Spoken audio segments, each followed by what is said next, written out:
important for us to do, considering we are a radio show. Jim Morris, looking awesome here, buddy. And who else do we have here? $5,900. Chad Smith is here, everyone. The Chad Smith. I'm Chad Smith. You're Chad Smith. We are all Chad Smith. The gorgeous Gemini moon has returned home. And who else do we have here in our roll call as we run out of time? Grassman, welcome to our channel. We are 29 seconds away. Let's see if we can figure this out. Sir Brian Bowden with 8,882 podcasts. He's podcasting right now called The Bigfoot Show on Spaced Out Radio. He's doing his own podcast. Mary, how are you, lovely? Looney, nice to see you. And 10 seconds. Can we get anybody else in? I don't know. Stephen Hill, Niles, welcome to the show. And you know what? That's it. Horns up. Let's rock.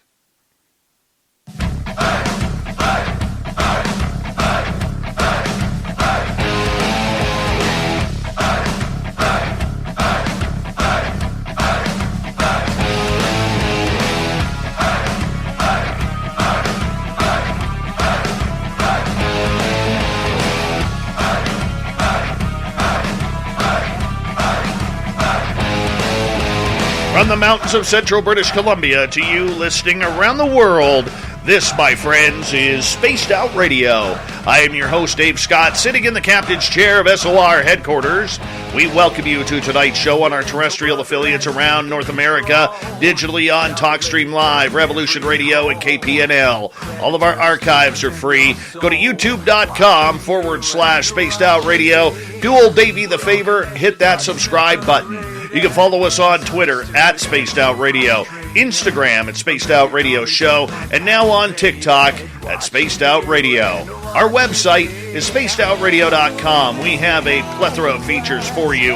Rock out to Bumblefoot. Read Shirky Poo's Newswire. Check out our swag as well. Tonight's show is brought to you by Chive Charities. Help make the world 10% happier by visiting Chive Charities today. You can find them on our website. We have an awesome show for you tonight as we look back at 2021 in the world of Sasquatch. This is a creature where many investigators had to take time off due to the COVID virus because we were locked down. We couldn't get into the forest, but nonetheless, we got out there and we saw things, and we are here to tell about it. We have 6 researchers with us tonight who are going to break down the year that was in the world of Bigfoot. There were some great sightings, there were some questionable sightings, some questionable research, and some incredible investigation. Joining us tonight is Super Duke, and I like to call him Duke Sullivan, from World Bigfoot Radio. If you have not subscribed to his channel on YouTube, you definitely need to do that. We also want to say hello to Robert Boston, Nate Rudd, who's a really good friend of this show, William Lunsford, a former guest here as well. We have Robin and Blayne Tyler. Everyone, Merry Christmas to you, because I don't do the Happy Holidays thing. Merry Christmas to all of you, and welcome to Spaced Out Radio. Thank you so much, Duke, for putting this incredible panel together for Christmas. Ho, ho, ho. Thanks, everybody. No problem. Thanks for letting me put this together for you, Dave. I hope we'll have some fun tonight. And I wanted to point out the credentials of some of these people here. Robin McCray is the head of the North American Division of International Hominology of Forest People. William Lunsford is the boots-on-the-ground, butt-in-the-field researcher of the folk monster. And Mr. Robert Boston up there in the corner that hasn't been on the show before is the only person on this panel that's actually done boots-on-the-ground research in Europe on Bigfoot. And then let's not forget about our pal down there on the bottom, Blayne Tyler, all the way from Northeast Ontario, piggybacking on Santa Claus's own web stream in order to get a signal to be here with us. And then, of course, we got the awesome my neighbor over here to the west, Nate Rudd, who keeps everything nailed down over in that position. So there's your panelists for tonight, everybody. It is a wonderful panel indeed. And you guys have, I think we have some of the most brilliant people when it comes to Sasquatch on this show. And Duke and Nate Rudd, I first off want to say to both of you guys a hearty thank you to both of you because, you know, we've always talked Sasquatch on this show through our 7 years, but I don't think we have had a great number of guests as we have had since you guys started tuning us in and saying, hey, Dave, have you guys interviewed this person or that person, or have you ever had this person on the show? It has been fantastic. You guys have literally helped us, both of you, to bring our content regarding the cryptid world and Sasquatch world from what I think was maybe a 3-4 up to a 9 or 10, guys. And both of you deserve a lot of credit for that. So thank you so much for that. Thanks, Dave. Thanks, Dave. It's my pleasure. So Duke, let's start with you, because this is your panel that you've put together here on Spaced Out Radio, and I do once again want to plug your channel, World Bigfoot Radio. If you haven't subscribed to that on YouTube, you definitely should. It's one of the best out there. Duke, for a lot of people out there, 2021 was a hard year because, the COVID virus areas were still locked down, couldn't get into nature parks. Whether we agree with it or not, I mean, that's a different argument whatsoever. I know your feelings about it. I know my feelings about it, and many of your panelists' feelings about it. But, I mean, was it a difficult year, 2021, for looking into the world of Sasquatch? For me personally, it wasn't, because even during the height of the lockdown, they were telling everybody, if you're going stir crazy and you're stuck in your house, go play in the national forest. And guess what's surrounding me in every direction? Mountain ranges with national forest. So they're like basically encouraging us to go out and do Bigfoot research. In other states, they didn't have that kind of option. There were places where you weren't supposed to go out in the woods and, give something to the squirrels or whatever. I don't know what the rationale for that was, but and there, the travel restrictions were a problem, because some people wanted to go to another state, do something there or whatever, and then, the state's locked down, you can't get there, right? So there was some of that going on. For me, it was a spectacularly successful year. I had a lot more activity than I usually get in my area, and huge bonus points, as far as I'm concerned. One of the guys on this panel got to actually come up here and do a little outing with me and camp out in the woods and almost froze to death, which usually happens on my outings, even for us that are used to it. But poor William, he's from down there in the south, so he ain't used to freezing, so he really had trouble with it. There was a lot of, a lot more actual evidence of Bigfoot comes out than people know.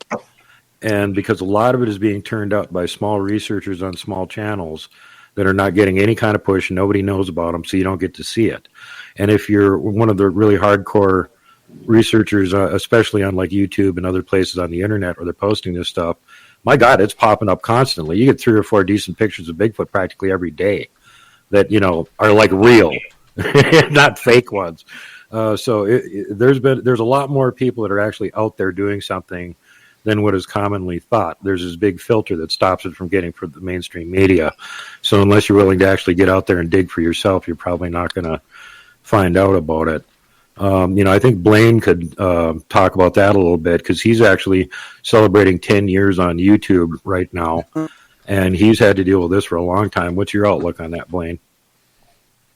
Well, I've changed YouTube, and like when I started just talking about Bigfoot, you'd get 1,000 views a day, and they've switched up the algorithms. We all know that the storytelling guys get lots of views, which is fine. It's kind of gone full circle where we've gone from witness to evidence, documentary kind of shows, and then kind of swing into the stories. And that's where now I've been kind of split back around, I guess. But yeah, I've seen a lot of changes. A lot of people can go on YouTube. It's pretty hard. I mean, it's can be a very toxic topic to get yourself up in the middle of. And then, if you're sharing personal things about yourself or your experiences, and we all know how bad the community can be if certain elements are allowed to get away with doing whatever. But yeah, I just keep talking. I'm doing this just for the and stuff, but I share the experience because I wasn't aware that there was Sasquatch in Ontario. I still got today. Like when people see my hats and think about like, mountains, like, one half an hour ago, an hour outside the city or whatever, and it's still a shock to people. But yeah, so it's kind of an awareness thing for me. And there's not a lot of support for it up here. It's kind of underground. But still, that's not why I do it on camera or anything. But, yeah, it's been 10 plus years, over 10 years on social media, but just a little bit 10 years on YouTube, and yeah, a lot of changes. How about you guys? Why don't you take it, Nate? What have you seen in the last couple of years? Well, this year was tough for us, not because of the pandemic, but because of other things. We moved, we sold the house and moved to a new place, a new property, and everyone knows how moving goes. And honestly, we didn't get out probably, 2 or 3 times this year. Couple good trips, but we had a lot of fires again, and just didn't get out. So it was kind of a slow year for us, but I do have a couple great reports to share with you guys in the audience. And also, let me say, appreciate you guys having me here with all of you. It's such a great group. Dave, it's always an honor to be here on your show, and I'm very humbled that I was invited to be part of this panel. But yeah, it's we had a couple good trips, but we really didn't get out a lot. Yeah, I don't have a lot to report as far as any new stuff that we came across. But like I said, I do have some really good reports to I have a real humdinger for you guys here as we go. I got permission to share tonight, so I think your audience will enjoy that one. Right on. I want to bring in Robert. William? Sorry, go ahead, Duke. Go ahead. Go ahead, William, you take it. Okay. Thank you. Guys, thank y'all for letting me be here with y'all. This is really an all-star group that I have listened to all of y'all, and I appreciate this so much to be with you. Again, your honesty, not to try to promote yourselves, but trying to promote the creature, and that's kind of what we're all about, and that's what's going to help this out. I really appreciate that. This year for me has been kind of it started out like gangbusters. I started out there, I was nursing an infection from last year. And so one of the first time we went out, my partner, Stephen Hill, was listening a while ago, a very, very fine researcher. Hopefully it's a man that you're going to get to all meet pretty soon. But first time we went out, we hear a big scream. I carry down there 8 cameras. Of those 8 cameras, all of a sudden 5 just go kaput. So I keep a lot of batteries in my vehicle. So I go back to my vehicle. Each of these darn cameras takes 8 batteries. So I go back. I set all these other 5 cameras up. Reset them up. I go back down there to the same place where we had the screen. Left Stephen down there. Come back. 3 more of the cameras of the 5 that I got and go back out. I go back to the truck. I get them and I set them back up. Finally, after we get that done, we get the camera set up. So we're sitting there. We didn't get to go very much there for the next few weeks. Well, the first time we go, man, it starts out like crazy. We're there late in the afternoon, and we have a milk run in the way that we do our cameras as far as for checking the SD cards and stuff. But we went around backwards this time, and I think if the creatures knew we were there, it screwed them up, because all of a sudden, about probably looks like maybe a little bit right after 6 o'clock, right before it gets dark, we start having creatures walking up on us, and we're anywhere from, I'm going to say 80 to 100 yards away, but you see, and there's actually a few dogmen in there. For people who don't believe in dogmen, yes, they're real. Yes. And I did not want to acknowledge that creature for a long time, because number one, for my wife and family, because they say it's hard enough to sit there and to promote Bigfoot and to have people believe that you're actually telling the truth. But we actually saw these, and Stephen took his phone. He stopped me. He said, "Hey, man, wait, look over there," and there they come. So he actually gets a couple of good pictures. Mixed in with this group of dog men is about 6 different Bigfoot that are walking up the hill. One drops down instantly. We never see him again, but then we see several more that pop up there. So that was in February. So that was really one of those things that we were really excited about. It started the year off real good. Then we came back and we would find tracks. We find a lot of tracks. Our area really has a lot of animals up there. It's just getting to the sightings. But the next time we come up there is about March 24th or 25th. And me and Steve are going to meet on a Saturday. And so when we get up there, Stephen has to work sometimes on Saturday. So we're a little bit late. He's a little bit late getting there. So I just kind of was easing along. The wind was blowing to my favor. I wasn't going very fast. I was looking for tracks there in one of the places that we have there on some of these little mud bogs on the side. And so I wasn't putting out any noise. I wasn't putting out any dust. And so I have one place there where we park. There, if y'all have seen any of my stuff, you'll see a mama walking by with a baby on her left shoulder. But we generally find tracks in there quite a bit. So I just parked in the road, didn't shut my door, and walked over to look to see. When I did, there's a little rise in a berm right there. I went and stood on that berm and looked down at the bottom of the hill. And there's two twins about 7 foot walking down the edge of the track.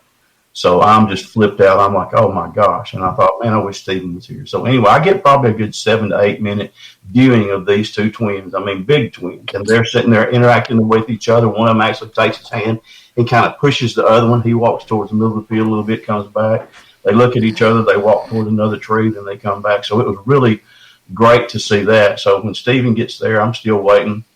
They hear Stephen's truck coming. They walk off into the woods. And I'm smiling, man, like a Cheshire cat. And Stephen goes, oh, no. And I said, oh, yeah. And because we had missed one 2 years ago on February 9th, having to work. So I'm trying to talk him into quitting his job. But so we get up there, and sure enough, there when Stephen gets there, and I tell him what's happened. Well, we go down, and, man, he's just blown away. Of course, he's happy for me, but still wish he would have been there. We run the cameras.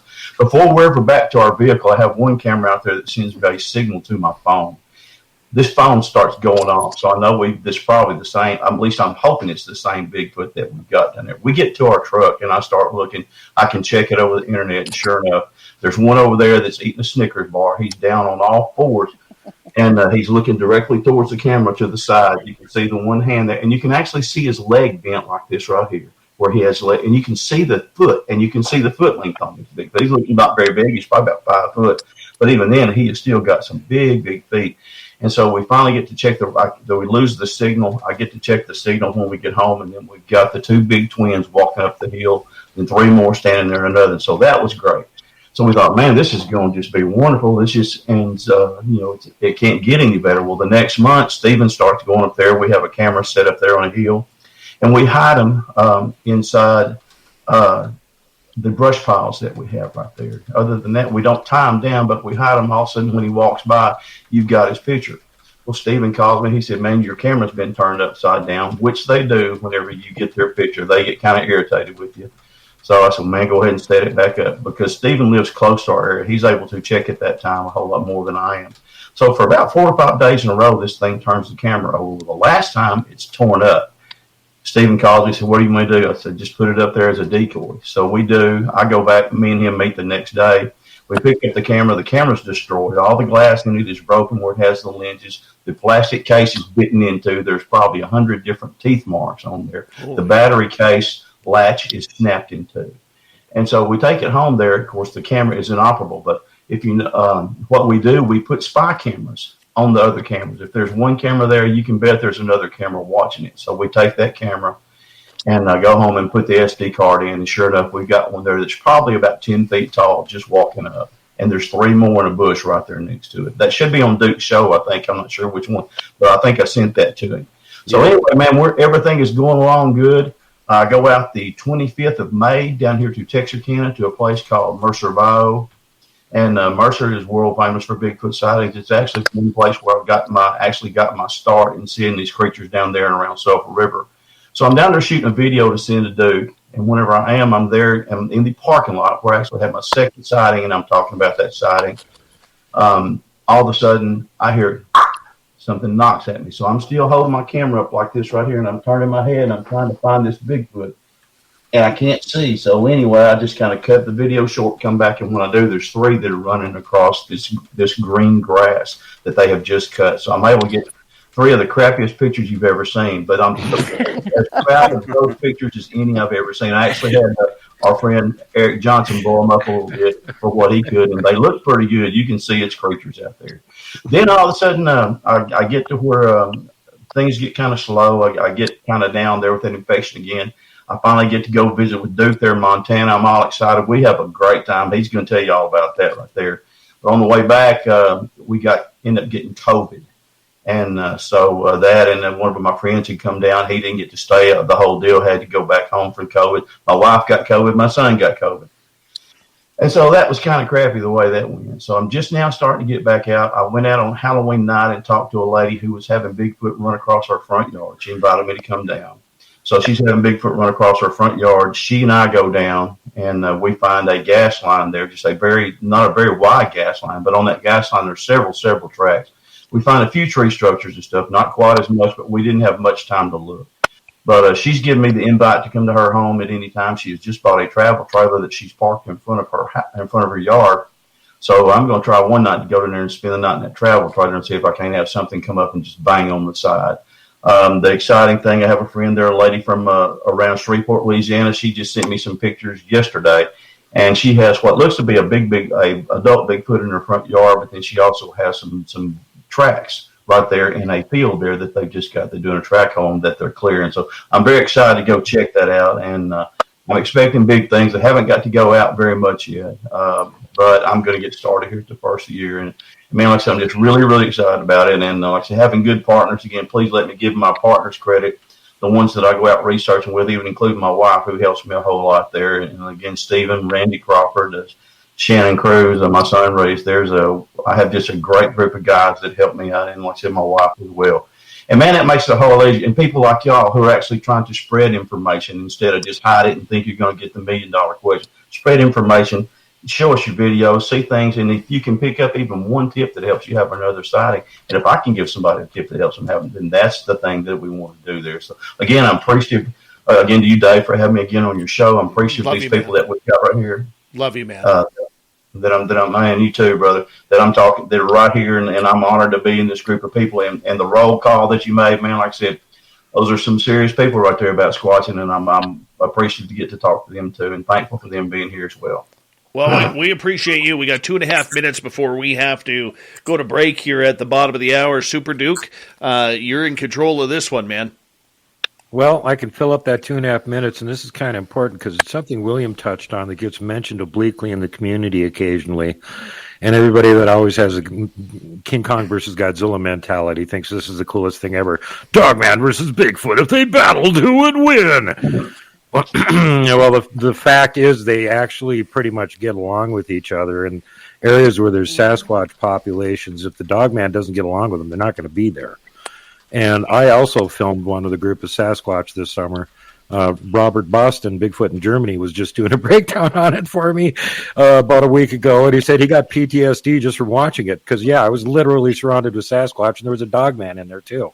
So they do hang around together in groups. There will be if there's a big group of Sasquatch and the Dogman has got a good attitude, there could be a Dogman hanging around with them. Mm-hmm. So that breaks my heart. I want that paper. Winner breed. I want that. I'm not saying that they wouldn't fight because we do have reports of that happening when there's a Dogman with a disagreeable attitude and the local Sasquatch don't like him. Yeah, there's going to be a fight breaking out. Oh man, you're breaking my heart here. I want to see this pay-per-view. I'm willing to put $50 on my television for that. All right, I'm still taking Sasquatch over that. Dogman will fight dirty, but Sasquatch has the raw power, man. Raw power. Well, just to make it a little bit better, even though there may not be a whole lot of Sasquatch versus Dogman fighting going on, the Sasquatch do have wars with the Gugwe. As a matter of fact, according to the natives, they chased them completely out of the Rocky Mountains. And that'd be a way more epic fight anyway. So there's your King Kong versus Godzilla matchup. I still want to see it, man. I want to feel it. I want to it's just oozing in my blood to have this happen, man. Oozing in my blood to have this happen. Who's going to ref that match, though? I will totally ref that match. And I know I'm going to get injured. I know I'm going to bleed, but I'm very much okay with that. We have an incredible panel tonight on Spaced Out Radio. It's a 2021 year in review in the world of Sasquatch. Santa Duke Sullivan has brought together some friends, Robert Boston, Nate Rudd, William Lunsford, Robin McCray, and Blayne Tyler to hang out tonight and share some of their greatest encounters of the past year. When we come back, more stories of Sasquatch from this fantastic panel. I don't think you'll see a better panel out there on this mighty creature than what we have tonight on Spaced Out Radio. And you're lucky to listen. We're lucky to have you and the panel here for Sasquatch Talk all night long. Spaced Out Radio continues right after this.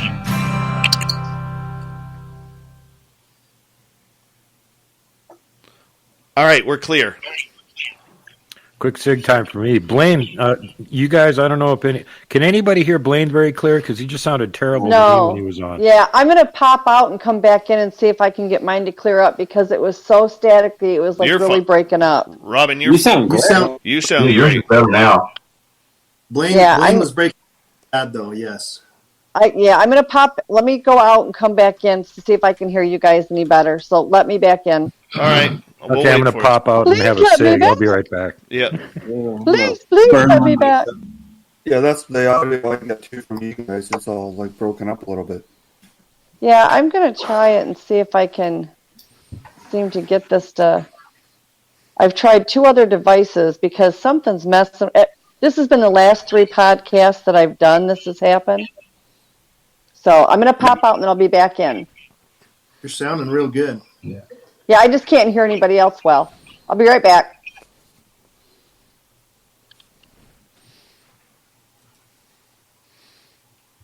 Wow. Amazing super chats tonight, guys. Thank you so much. Just give me 1 second, guys. I want to say a big thank you so far to Tater Peel, Lavira, Glenn John McEnroe, Spooky, Fapster, Simon, and Double Tim for the amazing super chats tonight. Thank you so much for your love and support of Spaced Out Radio. Really do appreciate it. It's a wonderful way to support what we do on a nightly basis. So thank you so much, and Merry Christmas to each and every one of you. And Robin, we got you back. Try flipping the other way because you're sideways right now. I'm trying to. That's what I'm trying to get it to do so I can see better, but it won't do it. I give up. Sideways. You look beautiful. I tried to go sideways, but oh well. Nonetheless, you look beautiful. Aw, you're so sweet. Thanks. All right. I'm just saying. Yeah, they're running around the backyard like just acting like hooligans back there tonight. I don't know what's going on. I want to ask you guys because we got a couple minutes here. My 2 areas that I was seeing Sasquatch in and starting to build around, I got to find brand new areas now because of the forest fires that were here. Like literally one of the in my oldest gifting site that I have, literally they logged right to 8 feet from it. They cut a safety line on the logging road from the forest fires, and they logged it to 8 feet from my site. And I think it was because of my site that they stopped. So now, and my other area was completely surrounded by fire. So now I got to find a brand new area, and I have no clue on what I'm doing, guys. No clue. I think I do, but Robin, tell them where they are. You just need to tell me where you're at because I don't know where your location is, and show me a map, and I'll tell you where to go. All right. It's not that hard. You just look at the map and then you zero in on the energy and follow the energy trail. See, normally I can do that. I can pick up the energy, Robin. That's not an issue. The issue is I just cannot seem to find a place to, a comfortable place to settle down and say, okay, this is my area. Well, you know what I always tell everybody is, find your place where you're comfortable, not them, but you are. Have a bonfire, cook some food on top of it, laugh your butt off because they come in when they hear the laughter because it's a higher vibration and they come in for the energy. And then it's easier if they come to you. When you go out looking for them, you're just chasing everybody around in a circle. Yep. And they seem to respond better if they think they're calling all the shots. So if they come into you, they're happier little campers. Oh, it works for me. Look at the way we do it. We don't. Oh, they love you up there. We just sit there. Well, that's why they love us, though, because we sit there for like hours until 2-3 o'clock in the morning telling stupid stories and jokes. So we're very entertaining. Yeah, and when William was up there, they were very insistent on letting us know they were there. We had 3 of them across the river behind us making a racket, and at least 2 across the road in front of us making a racket, all at the same time. They wouldn't stop until I turned around and went, "Hey guys!" Then it was all cool. I don't know, but we're going to have a throwdown at my house if they don't quit letting the pigs out of the pen because I've about had it. Every day for you laugh your butt off all the crap that goes on here, and he just laughs at me. No, I mean the pigs go out in this huge kennel, like a dog kennel. So the handle for it is literally 4 feet above their flipping heads. They cannot get up there to unlock it. And every time I turn around, the gate's been unlocked and they're running wild. And I'm like, usually they just stay right there. If they get out of the backyard, I've only had one that ever really went in the woods, and they sent his little piggy butt back home. But well, yeah, they heard some of your animal back home. For folks, one sec, Duke. Thank you also to Jim Bob. Here we go with the second half hour of Spaced Out Radio. Jim Bob, thanks for the super chat. Appreciate that.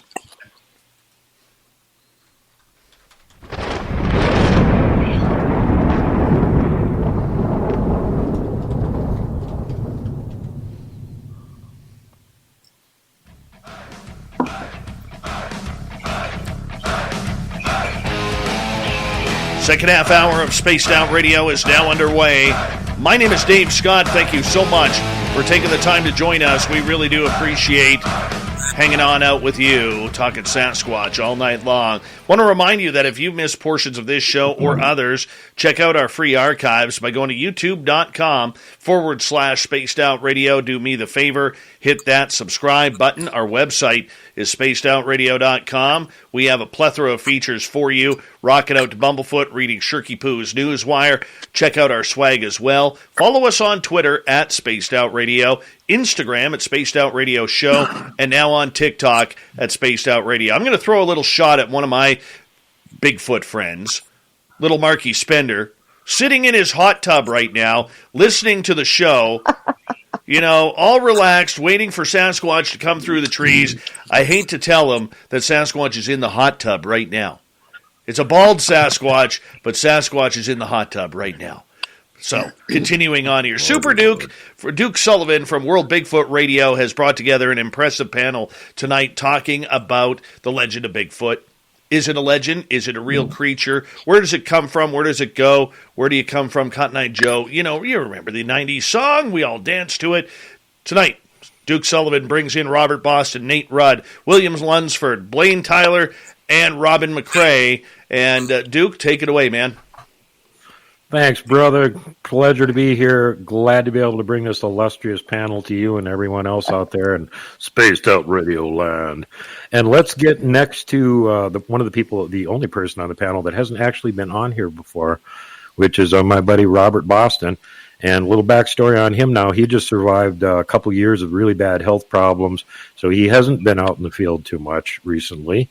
But he has been, paying attention to what's going on in the, rest of the Bigfoot community that he's been paying any attention to. And the reason he's on the panel is he and Robin are the two people here that really have a lot of experience with the woo-woo aspect of it. Robert was actually documenting it, and he was doing Bigfoot research over in Germany.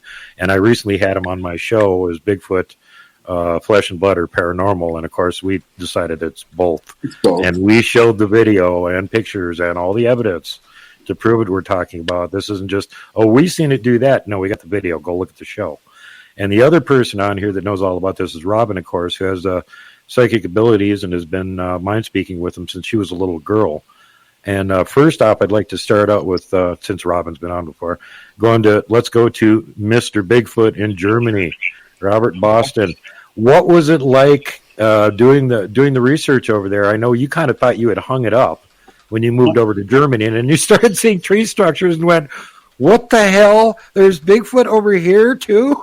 Yeah, that's exactly it, because we never hear about any reports or anything that come out of Western Europe. Of course, Eastern Europe is full of stories, Russia and so forth.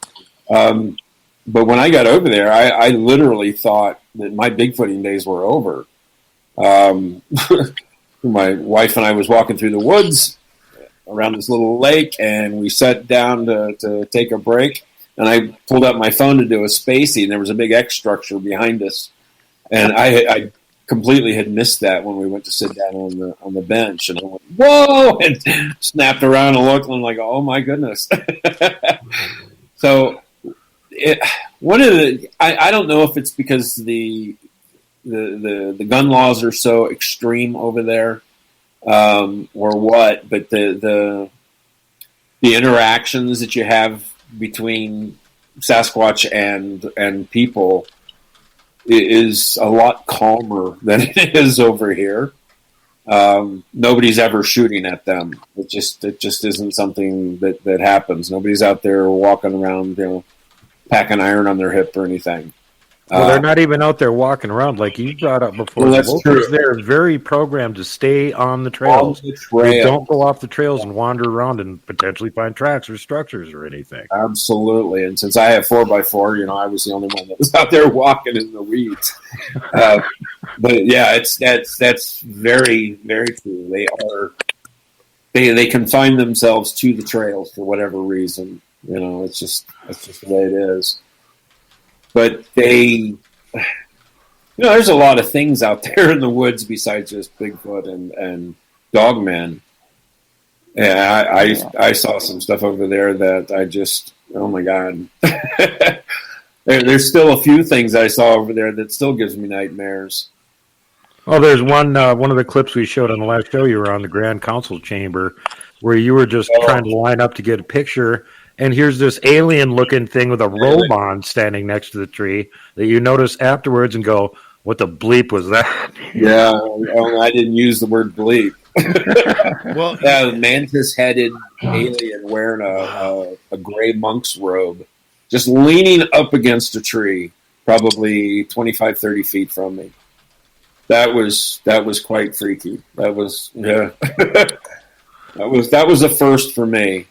Have any of you ever heard a report of little green men running around? I had met a couple of First Nations gentlemen up here in British Columbia. They were heading on home another 12 hours north of me to a place called Fort St. John, and I've actually received a Dogman report from Fort St. John. And I was talking to him about UFOs and Bigfoot and everything like that because, I'm the guy. I have no problem walking up to anybody and asking them. It's kind of what I do for a living. And they said, we were talking about Sasquatch. They hadn't heard of Dogman, but he goes, no, man. He goes, we got these little green men that are running around. They're about 3-4 feet tall. And they run around the forest. And I said, well, are they benevolent, malevolent? He goes, I don't know. I just don't. He goes, they freak me out. I don't want to see them. I don't want to see them. And I said, well, are they like the little people? And he's like, no, this is something completely different. Have anybody ever heard of the little green men? You have? Yes, I saw them in Germany. Really? Yes, and they have a tendency to kind of track along with the old legends of leprechauns. They literally do. Robin? Yeah, I've had different people that have encountered them. I have a picture. It's not a great picture. I'll say it's a decent picture. That's as far as I'll go with it. And there was one at the back of my property standing back there, and it was really weird because it had this little tiny creature with the look that reminded you of like a pet dog or something, only it was tiny. And he's just standing back there. I haven't seen where they've hurt people, but I do know they I don't even want to say that it's pranks that they pull, but they can be quite characters. All right, I have a couple questions coming in from our audience here. This one from Bim Jim, and anybody feel free to answer. What happens if you go in bare? Like, say you're just in a pair of shorts and a T-shirt, is there real danger? Never mind the other animals that are out there, but is there real danger in tracking Sasquatch without being prepared? I used to all the time. I was always out. Okay, you guys, I went out in the woods in the middle of the night and sat with them in my pajamas and slippers, so I really don't think that they're going to care if you're with your shorts, but that's just me personally. With my team, I've noticed the less weaponry we carry, the more they are around us, and the closer they are. Yeah, I don't ever take a weapon out, but that's just me personally. I understand different people, depending the area they're in, you might have bear, mountain lion, wolves, that kind of thing. Yeah. And the people that I work with that go into areas like that where they feel that they need a weapon for that particular reason, I always tell them, make sure that whether you're speaking in your head, whether you're verbally speaking, make sure they're aware this is not to be used on them. This is, for your own protection or whatever. And that seems to help a little bit. I just have never been one. I'm not a weapons kind of gal anyway, even if I probably should be. So I don't. I'd go out in the woods. I'd even take a flashlight. All right. And didn't. I was You're really nuts, bad. Robin.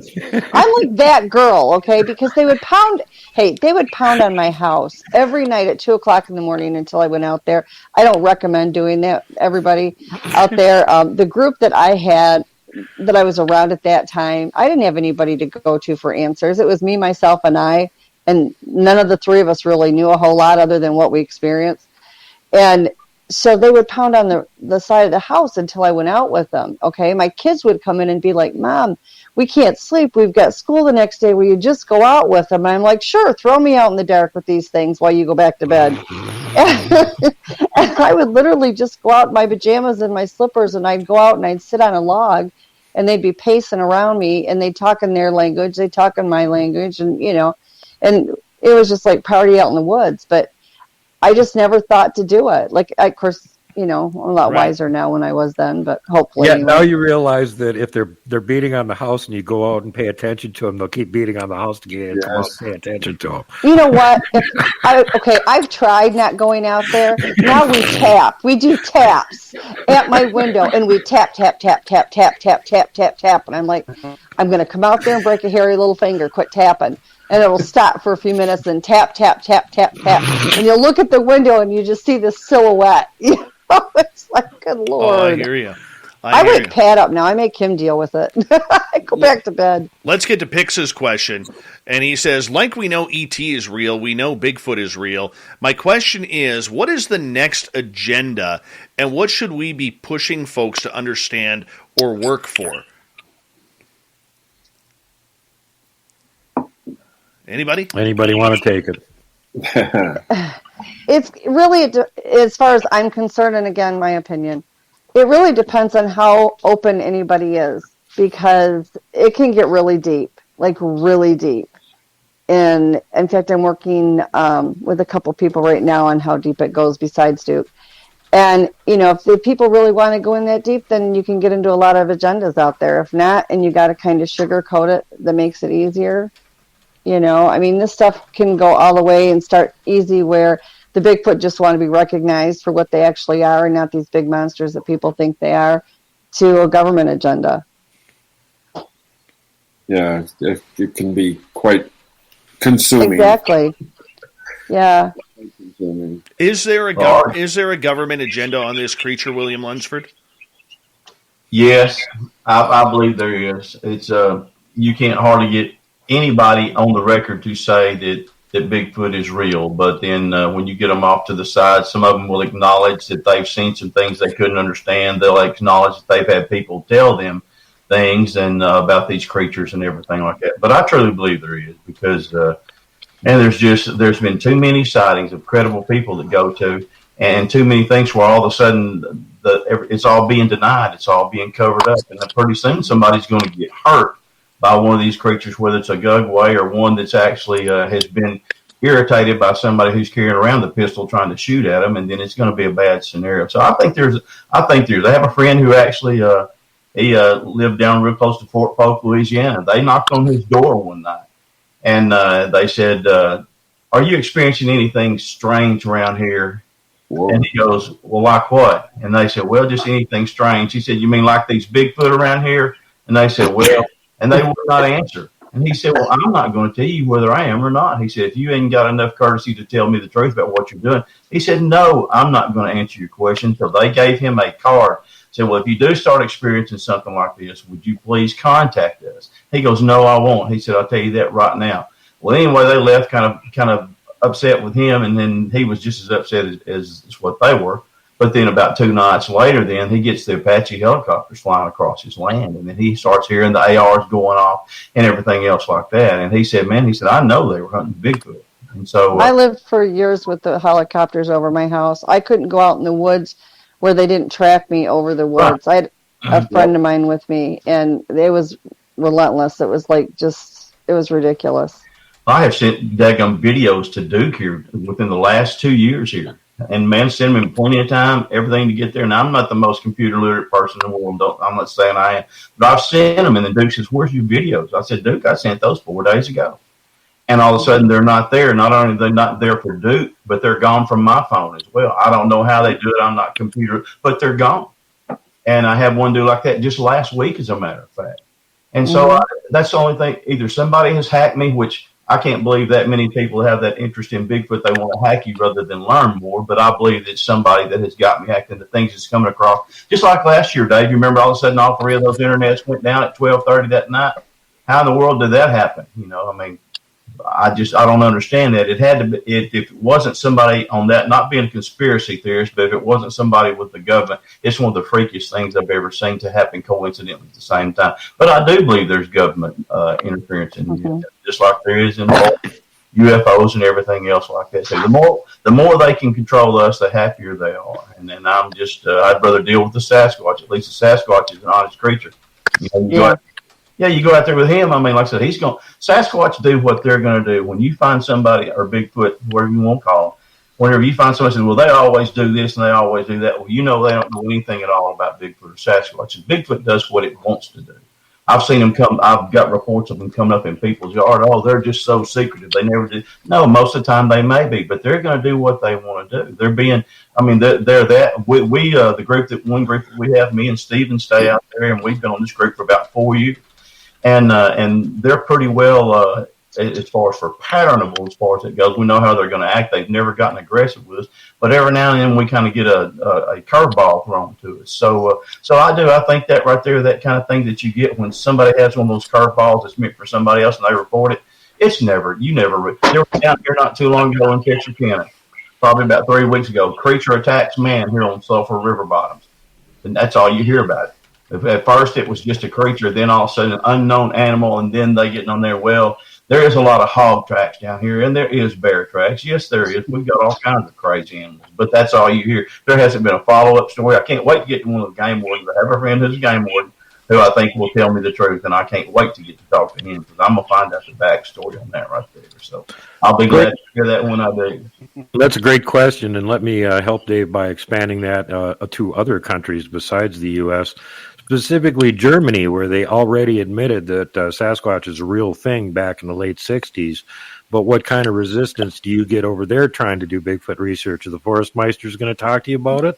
No, they absolutely won't. In fact, a very, very dear friend of mine who lives in Austria, his grandfather was a Forest Meister for over 40 years. And when I first introduced, Patrick is his name, when I first brought Patrick into the fold and I explained to him what I was doing over there, he started noticing some of the same things there in his area near Innsbruck. The tree structures, footprints, et cetera, and he ended up having lunch with his grandfather, who had just retired, and so he brought it up to him, and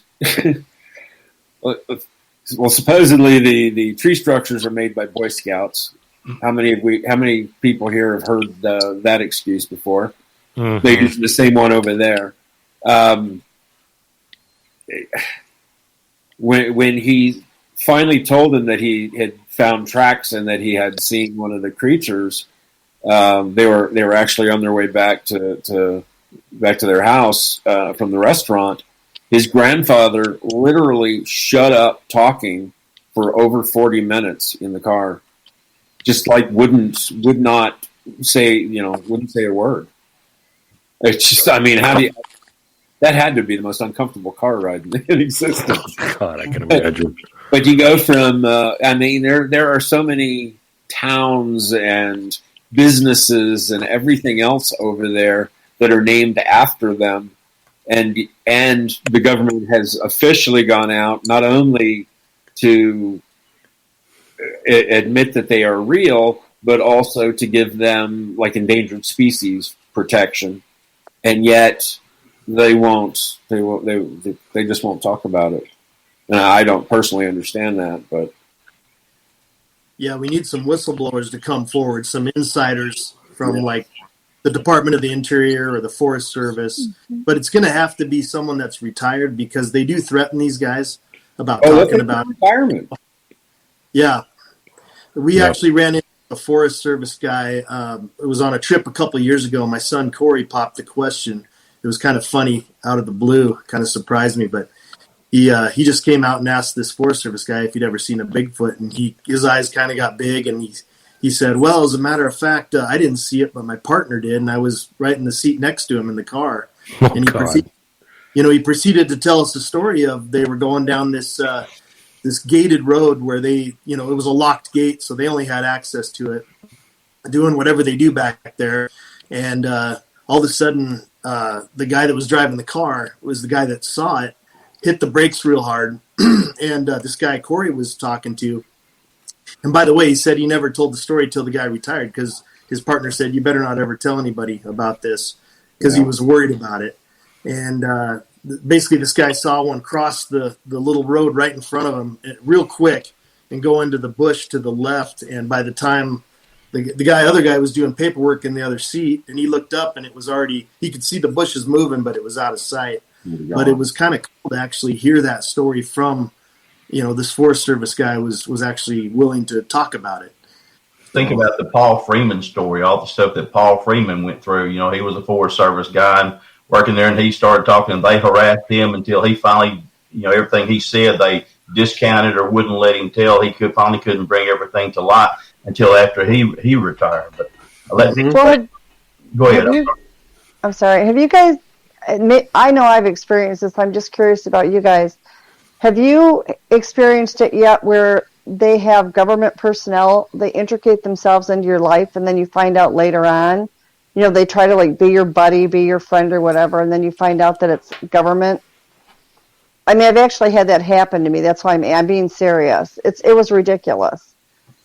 Not that I know of. I will say this for our area law enforcement, they've been pretty good with me as far as for telling me the truth. I even asked one of the deputy sheriffs, and I asked one of the game wardens. I said, hey, where are you getting all your Bigfoot sightings around here? They told me verbatim, and of course it was a place that I used to deliver to on my UPS route. But still, the fact that they told me the truth on there, I knew they weren't lying. And they were kind of open, and I showed one of them a picture of what I have. He goes, oh my gosh, now I've got to change the way I do things at night. I said, well, good. That's what you need to do. Now start to change the way you do things in the daytime. We had a big laugh and went on from there. But. See, this person actually approached two of my children.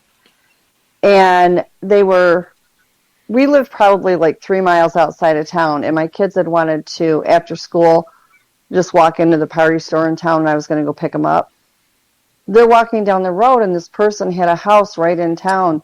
They approached my kids and just started talking to them and offered them a job mowing lawns for them. And so my kids called me, and they're like, Mom, this person said they would hire me to mow their lawns, and they're all excited, of course, because they're kids. So I drive up there, and I think the kids ended up mowing the lawn one time, but the thing was he offered me a job. And I said, you don't even know me. I'm not even looking for a job. This was years ago. I said, why would you even want to hire me? Well, I just need somebody. I'm turning this into a bed and breakfast, this house here, and, you can come in. I'm like, okay, this will be great extra money. So I go in to do it. The first day I'm there, and he looks at me and he says, so did you just see your friend run by outside? I said, excuse me? He says, well, there was a Bigfoot out there, right? And I'm looking at him like I couldn't even know what he was talking about. So I blew it off. So then 3 weeks later, we had went to buy TVs for all the rooms, and we're driving down the road, and he brought up the government. And I said, listen, I don't want to talk to you about the government. I don't consider them buddies or friends, I said, I've been hunted like a dog with helicopters. I've had men in black, follow me all around. I've had death threats. I didn't want to talk about it. He looks at me, and he takes open his wallet, opens up and sets it down, and he's the CIA. Wonderful. Wow. On that note, that's a good place to end this half hour here on Spaced Out Radio. And we have a wonderful panel talking Sasquatch all night long and research in 2021 here of the legendary creature in North America and around the world. From the United States, we have Santa Duke Sullivan, William Lunsford, Nathan Rudd, and Robin McCray. Us good Canadian kids, Blayne Tyler, and myself. And over in Germany, we have Robert Boston with a fantastic beard. We like a good beard around here. Works for me. Sasquatch Talk continues on Spaced Out Radio when we return for hour number 2. So sit back, relax, chill out, and get ready for some wonderful woo as we turn the corner here on the show.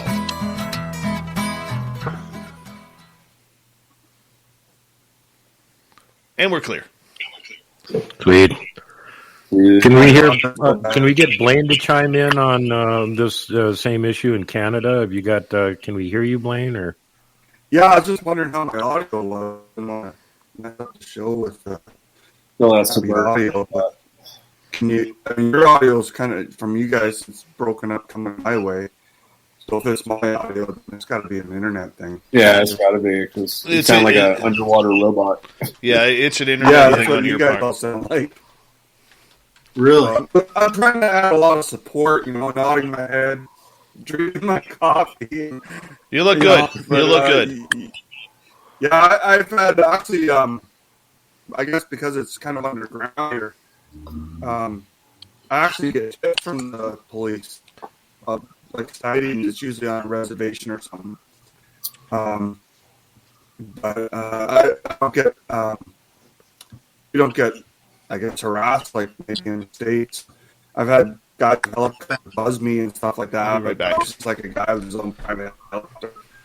I mean, over in Germany, I don't know what's going on there. Probably just automatic with being open about it. Yeah, I've had issues like that. Actually, maybe if we get around the most recent thing, for me, I think it fell off. I went crashing down on our roof's metal. So, I mean, that's just cool. So, kind of we get here. But I don't know what occurred. Kids here and really don't mind it all this, but being eyes in the window or taps in the window or punches. I've had him smack the house right behind me while I'm in here doing some Bigfoot stuff. So, but, yeah. Can anybody else hear him? No, he's breaking up real bad. Yeah, okay. All right. I was hoping that was just me. Mm-mm. No, it's pretty bad. Yeah. Shame too, because I've seen some of your videos, Blayne, and they are awesome, up close and personal. Yeah. Last one I posted, when the camera was off, I had one break. I had a branch breaking across the old area, and then I had wood blocks. Then I didn't go over there and see if they do anything else. But yeah, they get all around me sometimes, and like my whole point of most people have camera and stuff. For playful stuff, like I had to bump in on the trails. I wonder if you turned off video, if it would get clearer audio. Less bandwidth being used. Yeah, sometimes it help. Yeah. Want me to stop the camera here? Give that a shot while we're on a commercial. All right. Hey, Blake, try turning off your camera. That might kill. That might help with some of the bandwidth. What a great idea! Oh, sorry. Yeah, right? My tech guy messaged me. If you guys just said that, I apologize. We were literally just saying that. Okay, all right. Audio better? No. Yeah. We so we're internet's Damn. Too bad. You know, the lines. Yeah. 55%. So, yeah, I don't know. We got 1 minute, guys. I didn't know if it turned off. Well, I know that I had I actually bought my son's drum set off of one of the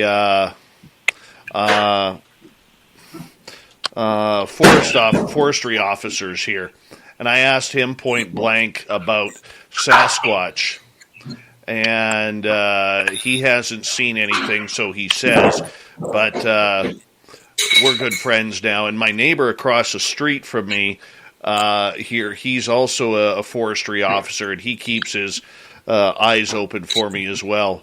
So we're looking.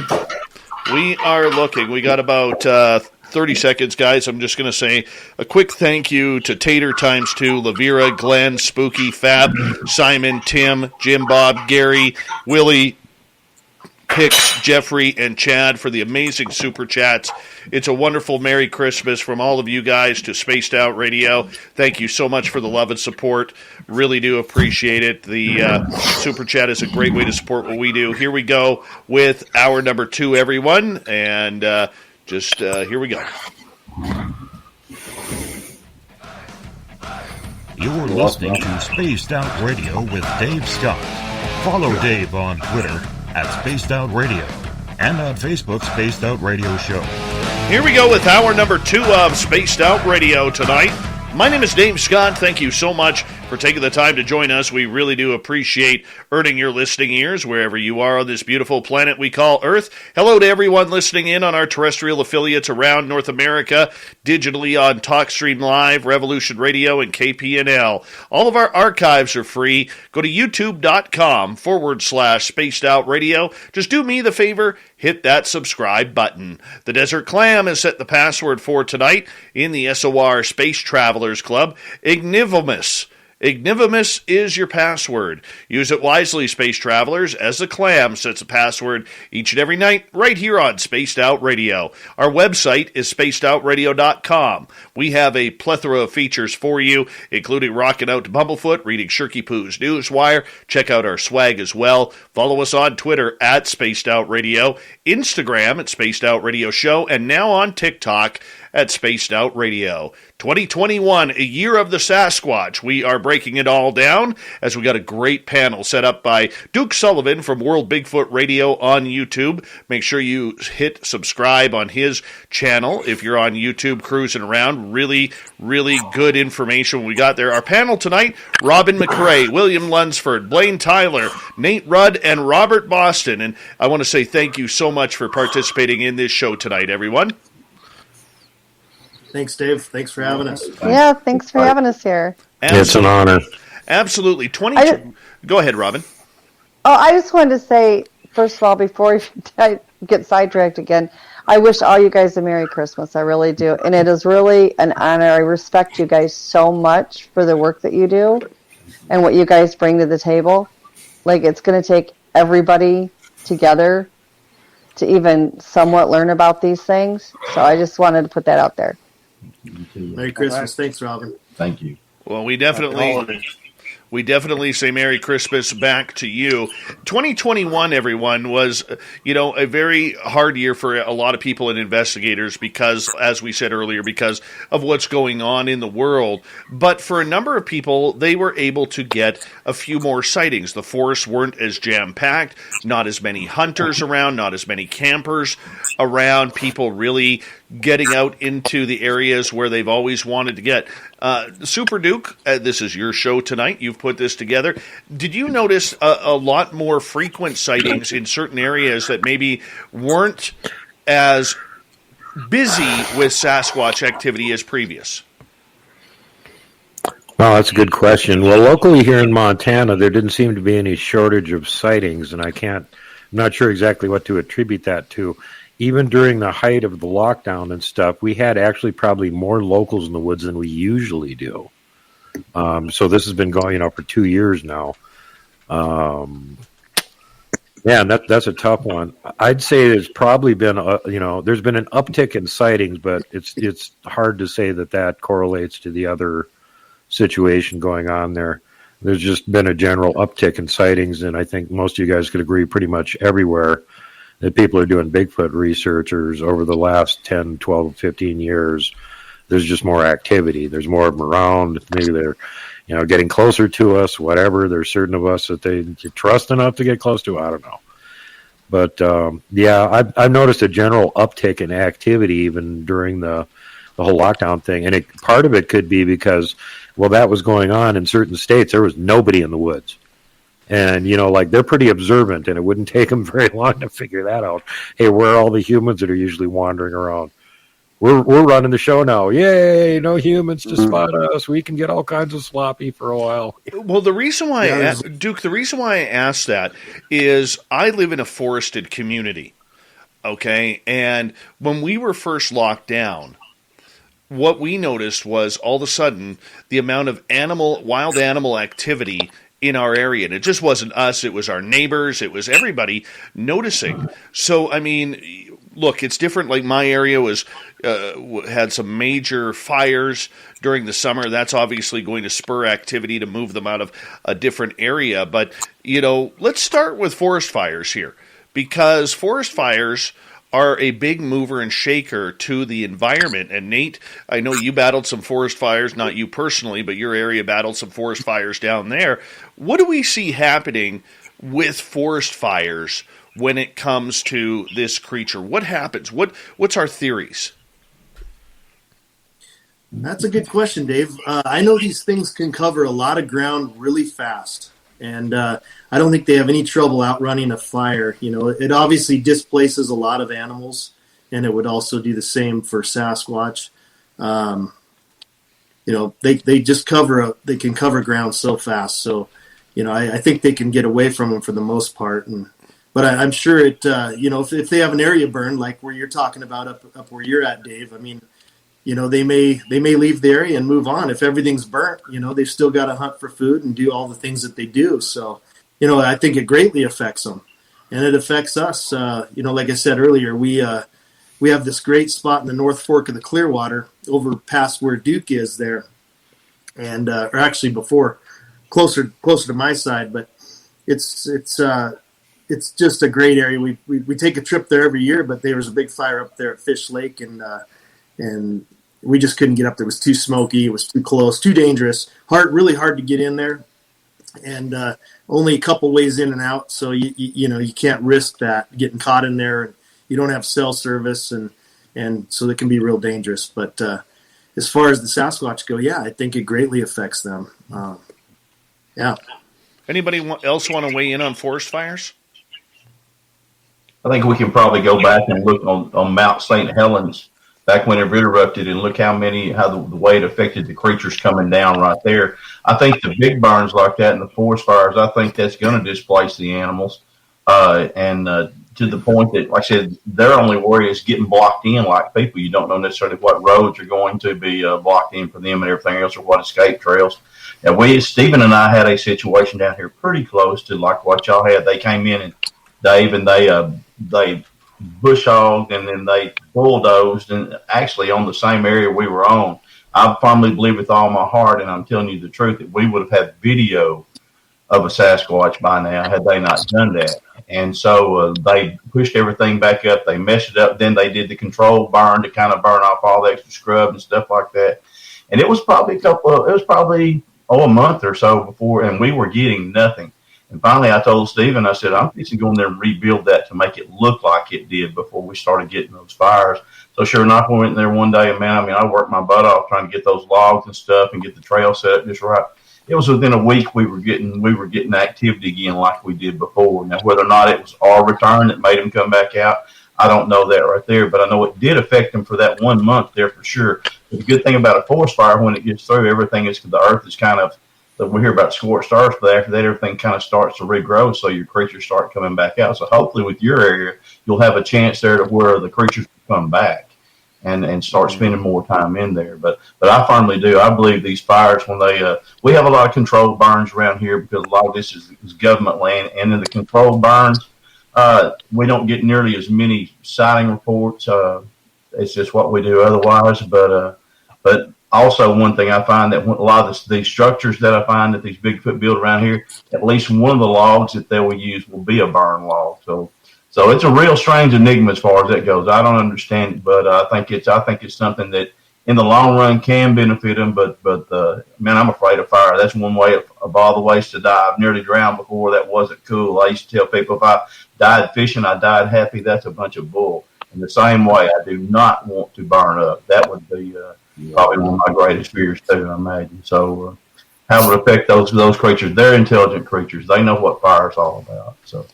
Well, unless you get a crown fire going 60, 70 miles an hour through the tops of the trees, they can outrun this stuff. Yeah. Well, and they're smart. They know which direction to go. I just want to quickly say something. I'm a little tripped out right now because as I was watching the chat room in our YouTube chat here, there was a wire that just moved on my desk. A whole round of wires, and it moved about an inch to the right. And nothing was shaking on my desk. No earthquakes, nothing. I'm a little weirded out by that right now. Robin? Yes. Who moved it? What? Who moved the wire? All right, let me see if he'll tell me his name. Dubah, so Dubah, I guess to be the easiest way. Light tan, 7 to 8 feet. It's an adolescent playing games. That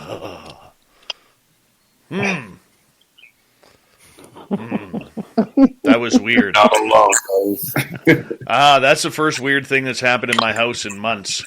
That's good. Since the last time I was on. Weirdness goes wherever I'm at. The real weird thing that happened in my house this year was the ghost dog that was walking around looking like my black German Shepherd. And whoa. I saw him 3 times, and then the 4th time I brought my dogs inside from being outside, and I closed the door, and then like 2 seconds after I closed the door, I heard a tap on my door and then scratching like my dogs do to come inside. And I never opened the door. I think that's cool. My girlfriend called me last night. She had a Pekingese that died over a year ago, and she's now got another one. But when it first died, I kept telling her every time I was over there, I'm like, I saw the dog. Like I physically saw it like darting through the house, like in a shadow form, but I knew what it was. And she kept wishing, and she'd had the dog for like 16 years. So she was like, God, I'd do anything if I could see her again. And she called me today, and she's like, okay, I lied. I saw her. I was so excited to see her again, and it scared the living crap right out of me. So here's how I feel about the dog stuff. Everybody says, well, dogs don't have souls or all this stuff. Man, oh, yes, they do. Yes, they do. You're not going to find a more religious man than I am, but I know one thing. I know that my dogs dream, and dreaming is an alternate consciousness. Why would they dream if in the alternate consciousness they didn't have souls? What would be the purpose of that? But you watch your dog, you say, he's living that thing. My dogs chase rabbits, they bark at other dogs, whatever else they're dreaming about, which I think is just hilarious. Like I said, if that wasn't so, if dreaming is an alternate consciousness, then why would they do that if they don't have the souls? There's more than that. It's not like Rover, when he's dead all over. Dogs do have souls. I believe that with all my heart. Like I said, I believe that's one of those things that that keeps me going sometimes. I've got 6 dogs here at my house right now. So I hope to see every one of them whenever, when my journey here is over with. All right, Duke, we got 10 minutes to go before we go to break here at the bottom of the hour. I would like to know from you and everybody else on the panel, spookiest story you heard of 2021 revolving around Sasquatch or Dogman. Wow, there's a ton of them, too. Actually, the one that kind of really shocked me was when I was doing Monsters of Hell's Canyon earlier this year, and I had two pastors on from over there in Idaho that were telling stories about what happened over the Magic Valley in their area, Devil's Canyon, and people going missing down there. And they mentioned there was an area with strange legends about it that everybody was avoiding because people would go disappearing. Their whole family disappeared in this cave. And then everybody quit going there. And the name of it is the Cave of the Whistling Bear. Oh. And the hair on the back of my neck stood up when I heard that one. That freaked me out a little bit. Yeah, what kind of bear's whistling, living in a cave, making people disappear? Yeah. Not many. Not many. How about you, Nate? Weird, spooky stories? Yeah. Well, maybe I'll use this opportunity to tell you guys about this report I just got. I got to give credit to Will Ulmer. Now, Will is up here near me. He's one of the researchers up here. Some of you might be familiar with him. He's also known as Grassman 58. He has Bigfoot of Stevens County. He gave me permission to tell this story. It's not an official report yet because we can't get these fellows to come forward. They don't even want to talk about it. So what had apparently happened is there's two hunters. There's actually a father and a son. This was up in northeastern Washington State. They were hunting, and they had a hunting camp. And in the middle of the night, they started hearing these really loud growls outside their tent. And the dad grabbed his rifle, his hunting rifle, exited the tent.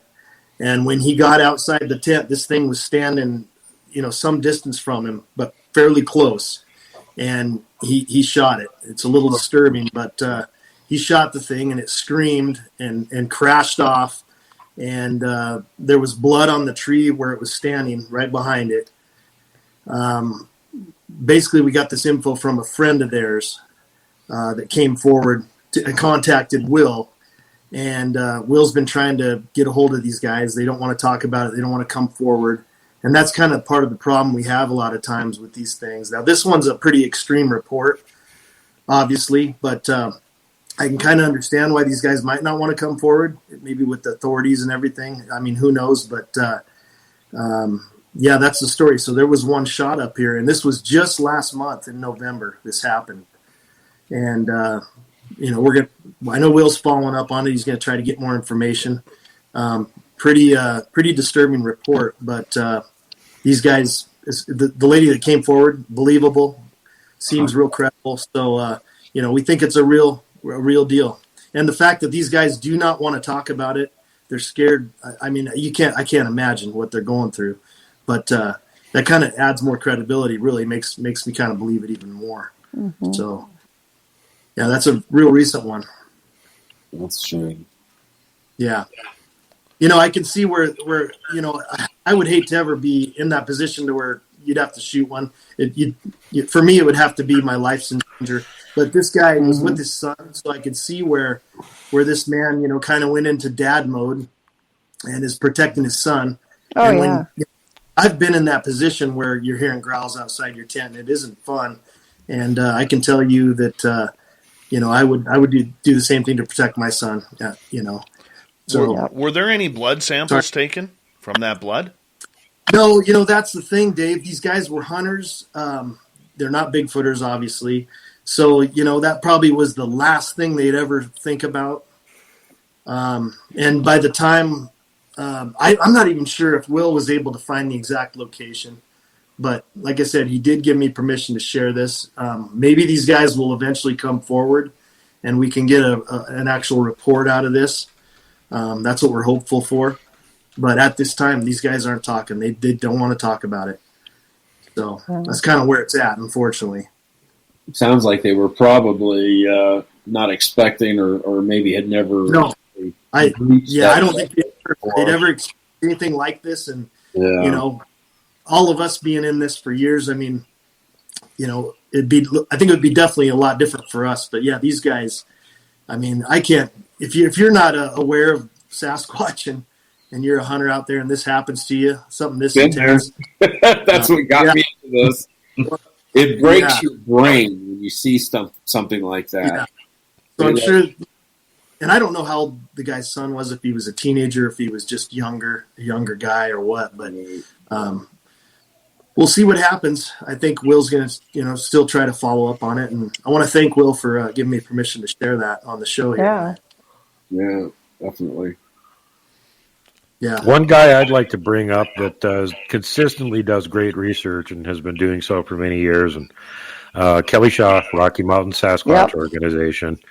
Last year, he got my award for the craziest Bigfoot antics of the year because somebody in January was down by this house in a valley. And, of course, it's January in the mountains. Everything's covered with snow and ice.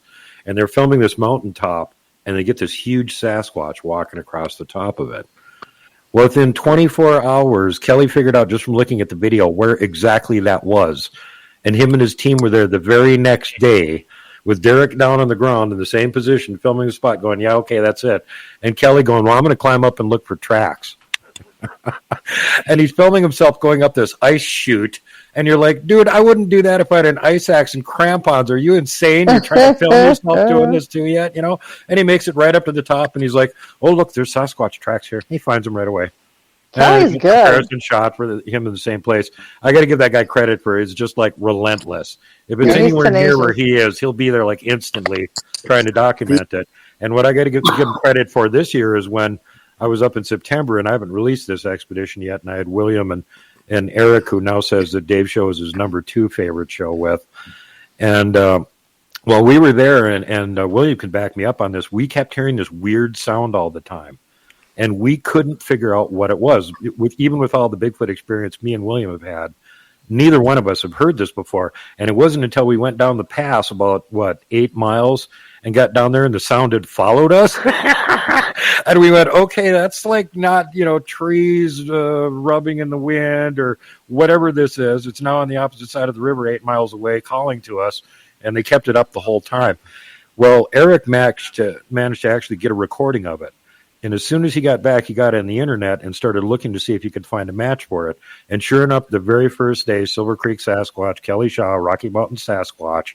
And he's doing the same thing as us. It was 2 weeks earlier, and he's over in Utah somewhere.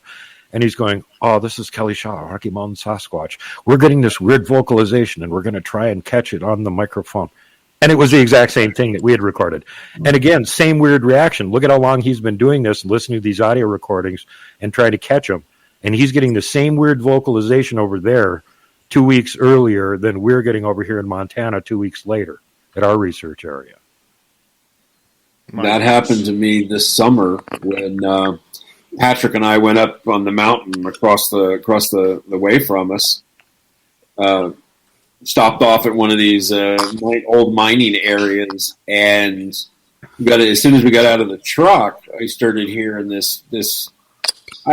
I don't even know. It was kind of like a cross between a blue jay and a squirrel and trees rubbing together. I had never. Now I've been in the field for over 15 years. I have never heard a sound like that out in the woods.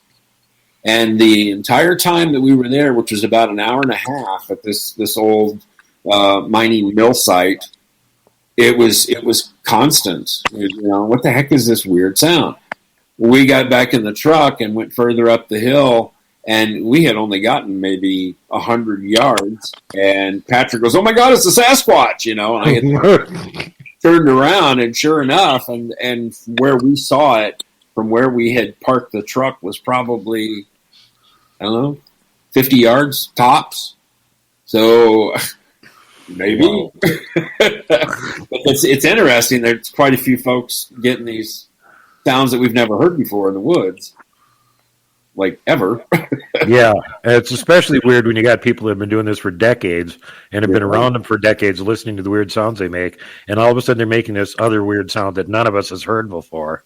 Yeah, and we're in a Bigfoot area, so it's probably them making it. What's going on with that? Yeah, I didn't realize I was, actually, because I'm out there in the desert in Nevada now, just pretty close to Carson City. Why would you come over here when you've got the Sierras? Just like, well, they burned this summer, but still. Gentlemen and lady, I'm going to get you guys to hold on right there because we are going to go to break. At the bottom of the hour, we have this incredible panel that Super Duke Sullivan from World Bigfoot Radio has put together to look at 2021, the year of investigating Sasquatch. Have we come any closer to solving this mystery and bringing this creature to light? Duke Sullivan, Robert Boston, Nate Rudd, William Lunsford, Blayne Tyler, and Robin McCray are all here talking about Sasquatch. We continue right after this.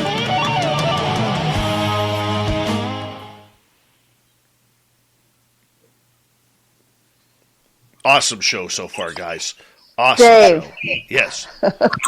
Before they explode my head, where have you been at where there is a rectangular-shaped window behind you? Or that you've been by it? It's my studio. Okay, well, because the one that I was talking to you about before, Yeah. he keeps telling me he's watching you through this window. Be pretty tough. With And like the whole entire time we're talking, he's literally like blowing up my head. He's peeking through the top above the Canadian flag, or what the hell is he doing? I don't know. It reminded me of like a basement window or something, but it's rectangular shaped. Sig time. That's the You're a flag. guy. That's the flag. Sorry. Works for me. Works for me. I like that kind of woo. That's good He woo says, right there. he says I watch him and he never knows I'm here. You know what's weird is I have seen literally through that flag white orbs, like somebody is shining a flashlight through the flag. It was probably them. And, well, the funny part about it is one time I actually had, as that was happening, it's happened a couple of times, but the one time it happened, I actually kept hearing this lady's voice that says, "You can't see me. You can't see me." And so I contacted a friend of mine, a former Marine, who's an astral traveler, and she has never been to this house where my studio is at all. And she traveled over here. She goes, "I'm picking up on a lady, and she keeps telling me, 'You can't see me. You can't see me.'" And well, he just kept telling me. He says, I watch him, and he doesn't see me, but I watch him.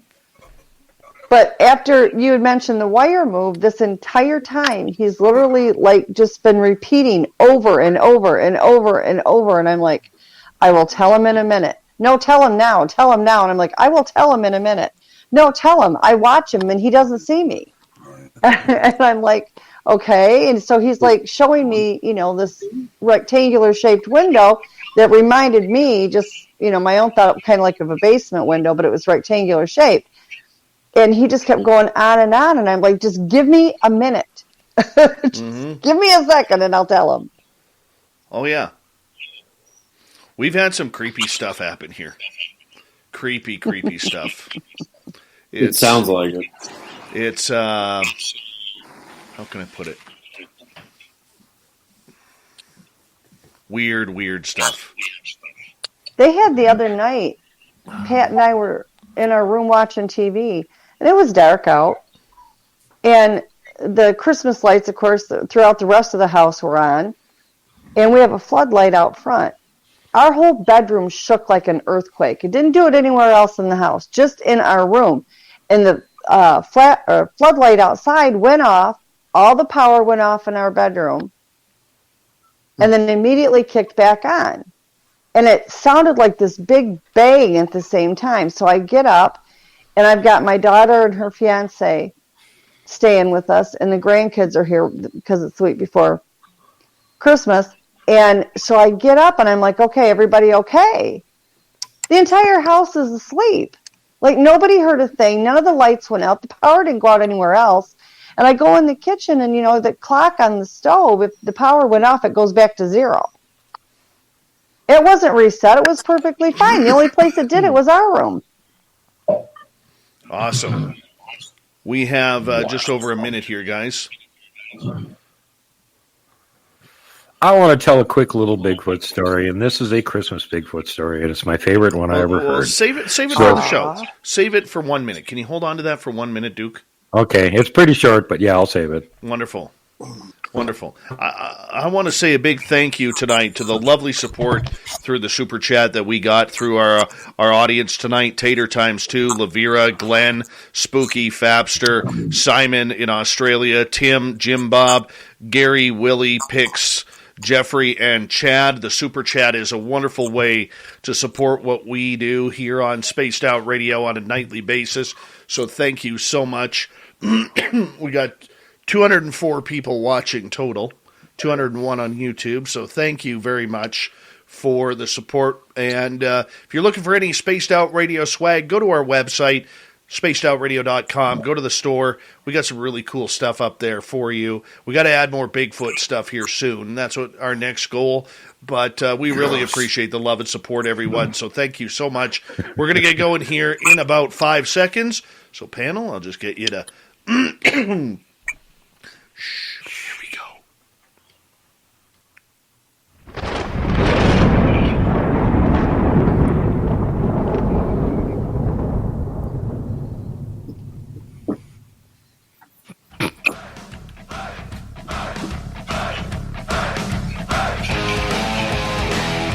Second half of Spaced Out Radio is now underway.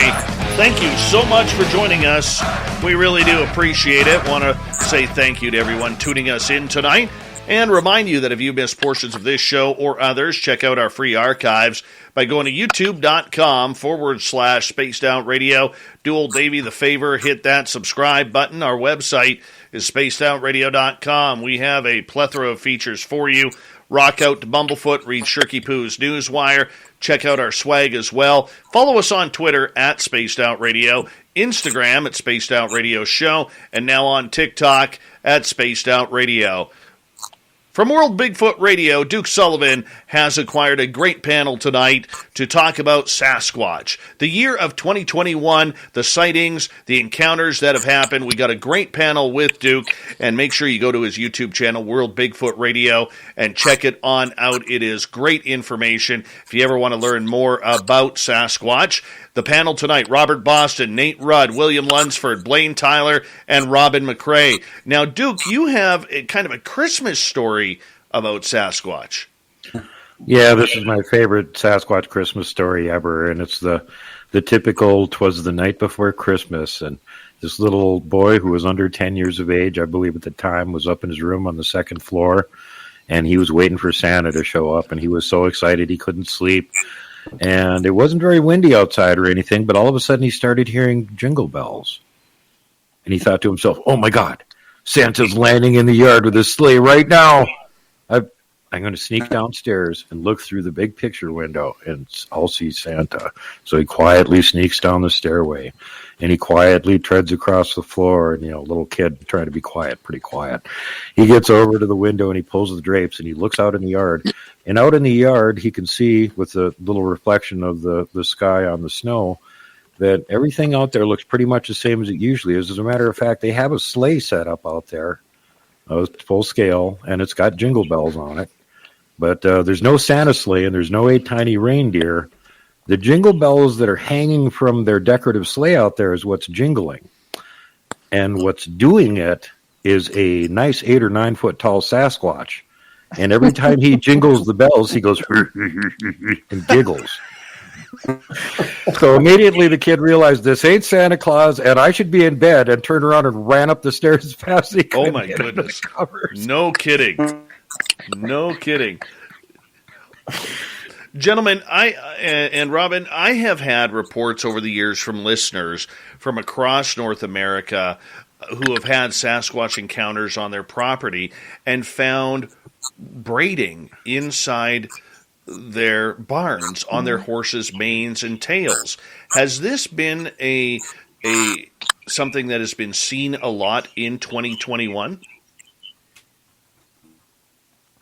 To my contacts and the people I know, yeah, a lot. Harriet McFeely, and this, we just found out, well, she found out about it before I did. She was showing me the evidence. I spoke at a conference, myself, my husband, and Igor Borstev spoke at a conference that Harriet McFeely put on in Kenny Collins. And we went down there. She has the Bigfoot Museum in Hastings, Nebraska. She has a whole room of flags that were braided. And everybody, when she first started noticing these braidings in the flags, just kind of laughed at her and said, oh, no, it's, it wouldn't be done by a Bigfoot. It's a flag. Well, they braid a little bit different. They don't braid like we do. Number one, they go bottom to top. They also, at the bottom of it where the braid is at, there's a special loop that they do when they knot it off. And, people that have horses and stuff, like I had a pony, they braided his mane for, oh my gosh, forever and a day. But, and they used to, when I was a kid, my other horses that I had, they did the same thing. Well, Harriet's found in various places that this is what's happening with these flags, and the flags are being ripped up and braided. And when I was in Nebraska for the conference, we were getting ready to leave, and her and Kenny had dropped Pat and I off at the airport, and they went to go leave, and they went by this family's house, and all of a sudden they look up, and the flag is braided. So they stopped and went back and asked if they could look at the flag, and it was the same thing, and it had the same distinct qualities that braids for the Sasquatch are. And then we found some also extremely, extremely tiny, like it was too tiny for a Sasquatch to braid with it. And what's happening is little people are braiding them as well. But they've got the characteristics of the braids that the Bigfoots do. And they will do it. Like if you ask them, they'll admit they did it. And she's found these all over the place. I mean, so there's that going on, as well as a multitude of people that are noticing the horses are braided. Melba Ketchum's horses get braided constantly. See, around here, Rob, and I talked to somebody who works at one of the ranches around here, and I asked her, she took care of like 15 horses, and I asked her point blank, have you ever come across braiding? And around this area, my area is very, very saturated with legends of fairies. And they call them fairy braids around here. What's the difference between a fairy braid and a Sasquatch braid? My own personal opinion, for whatever that's worth, your fairy braids are going to be really tiny, just similar to like what I was describing that we're finding with the flags. I mean, they're really, really going to be teeny. The braids from the Sasquatch, any of the ones that I've ever seen, have been a wider braid. I mean, you can definitely tell that a much bigger hand has been used for it. Now, as far as to say what the bottoms of the fairy braids looks like, I don't know. I'm being honest, I don't know. I can't say specifically that the smaller braids I've looked at were from a little person or from a fairy, but the Bigfoot, they have a certain loop that they do when they knot the bottom of that braid. And if you look at it the way it's braided, it's just really bizarre. I mean, the whole thing, the way they do it, it's different than what you would see with ours. Yeah, more of a twist. Yeah, they are. Yeah, you just hit the nail on the head there, Robert, because what she said was that it looked more twisted than actually braided. Well, I used to have horsemen in the Sierras years ago, and this actually decades ago, and it was a boarding house where other folks could have a place to keep their horses, and we used to find that on our horses all the time, especially up in the Maine. And what a pain in the butt it is to try to comb that stuff out. Oh, it's terrible. Have you noticed, too, where they do the twisting, and instead of the braiding, they'll twist two strands, and they'll be a good-sized strand. Right. And then they'll take them and meet them at the middle. They'll knot it at the bottom. And I couldn't figure out why they would do this until I started noticing it was always at the end of the neck, closer to the withers, and there would be muddy butt prints on our Shetland pony. And what they were using it for was a handle. I mean, it was literally a handle. It wasn't a braid. There would be two strips that would be twisted, and then they would come together at the bottom, and then they'd be looped and tied, and they were hanging on to it. That's what they were doing with it.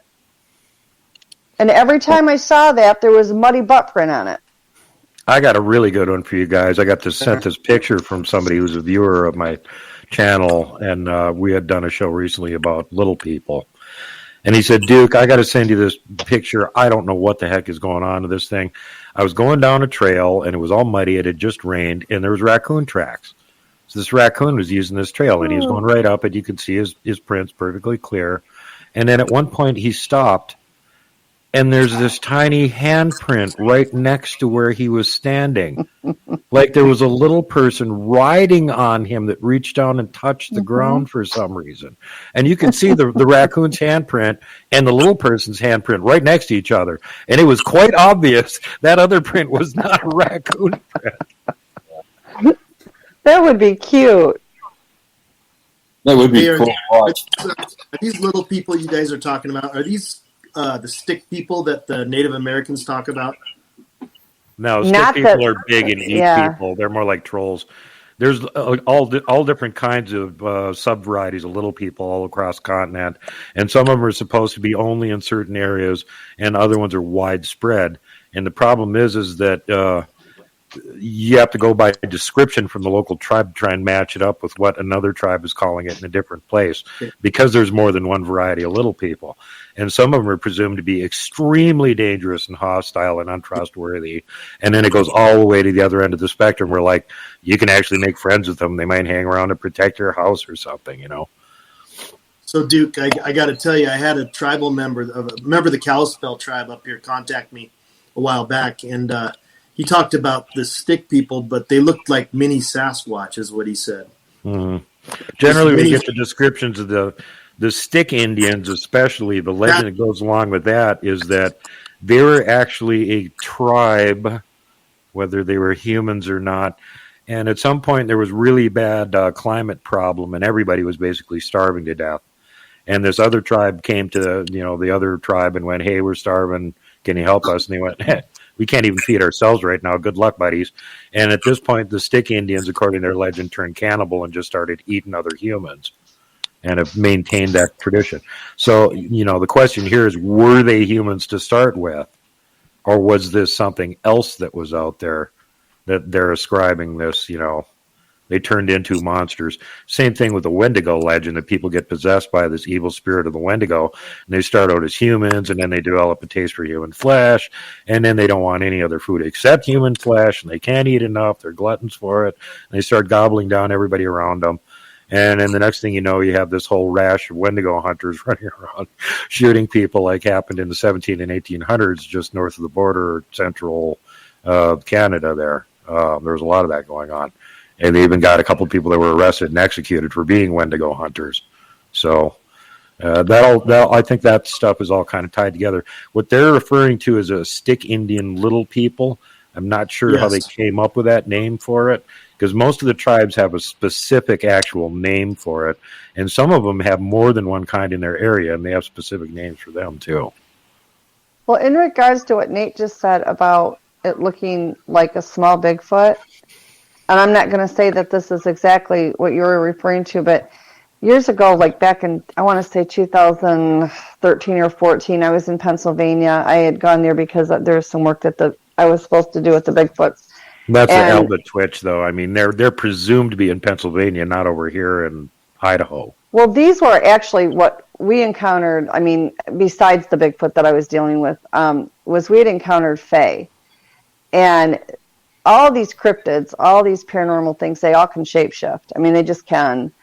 And these things literally shape-shifted into what looked like miniature Bigfoot. And then they shrunk down. Like, they were tiny. And I wasn't by myself. There was somebody else that was there. And we actually got a photo of one. And the entire night, once we found out we had it, we accidentally got the photo. It wasn't anything we were trying for. And so it was like trying to hide the photo because they kept trying to swipe it off the phone.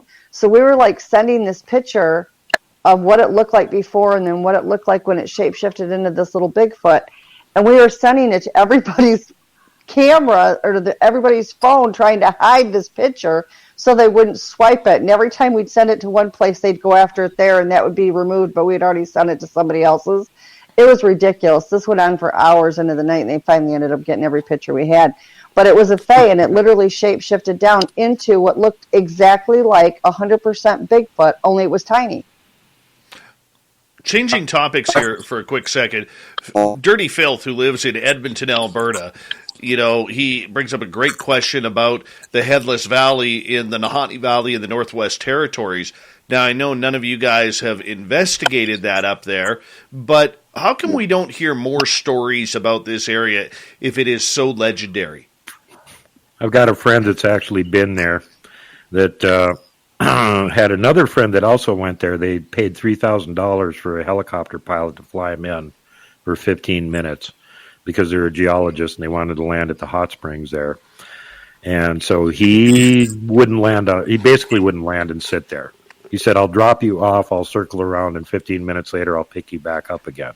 Most of the copter pilots don't want to get within 100 feet of the ground for some bizarre reason in Nahanni, or they won't even fly you in. So anyway, $3,000 for 15 minutes on the ground, that's a little pricey. So he drops them off, and they're all happy, and they're trying to get some pictures of these hot springs and stuff, and they immediately start hearing roars and screams coming from the mountainside and heading in their direction. And the copter hadn't even got very far up in the air. It turned right back around and landed and picked them up. And they were more than happy to get off the ground. And they said, why did you come back and pick us up right away? And he said, I saw something. And they said, what? And he said, never mind, we're leaving. And that was the end of their big expedition to the Nahanni Valley. The legends of the Nahanni Valley is that there's two different weird things going on there. There's the Naha tribe, which were indigenous to the area, but weird legends about them being more like old, archaic type armor and stuff like that, like Bronze Age armor and weird stuff like that you wouldn't expect to see on the continent.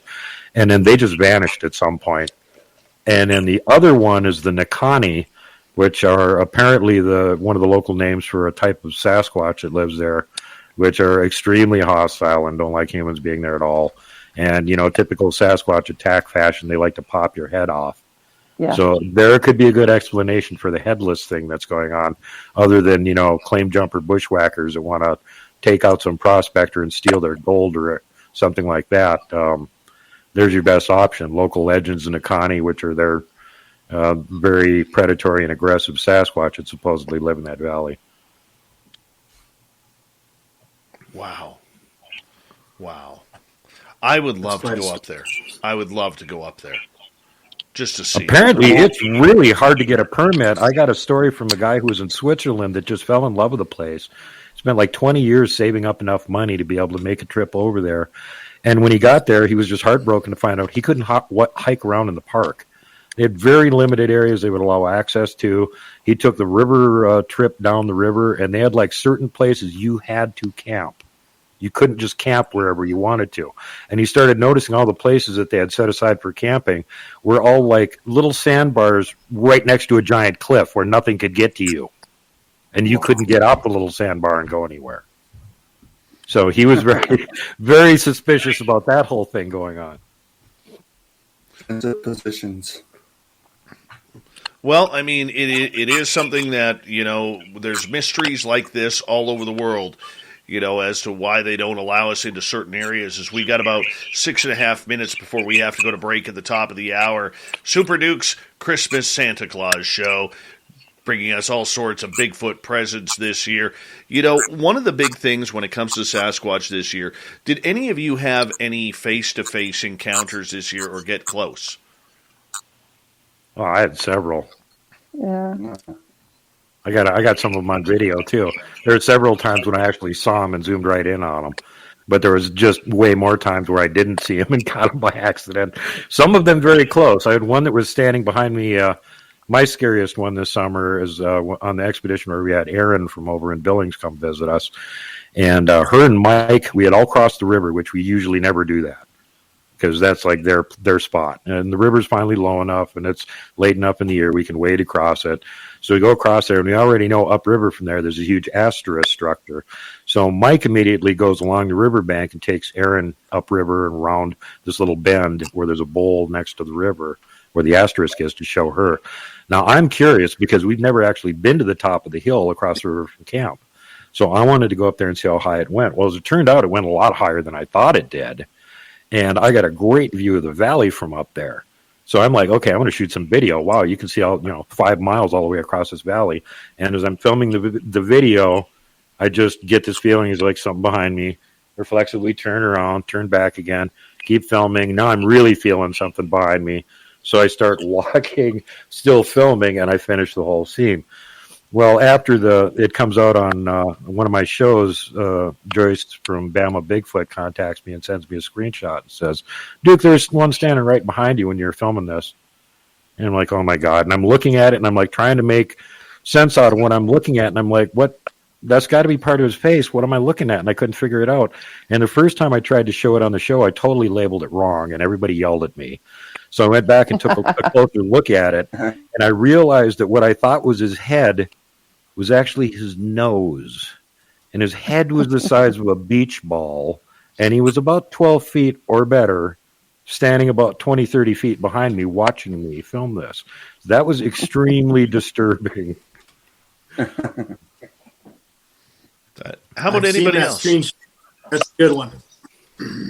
Yeah, I had some face to face again. The stories I recounted earlier about Stephen and I with the dog man, and then on that case right there, like I said, to have both of those creatures there together, and then the one that I had there at Mercer Bio where the three ran across the field right there, to have those, like I said, and those things. The furthest one that was probably on the edge of the wood line when Stephen and I were there was probably 150 to 160 yards. I mean, they were just so big you could see them. You can see them on the video.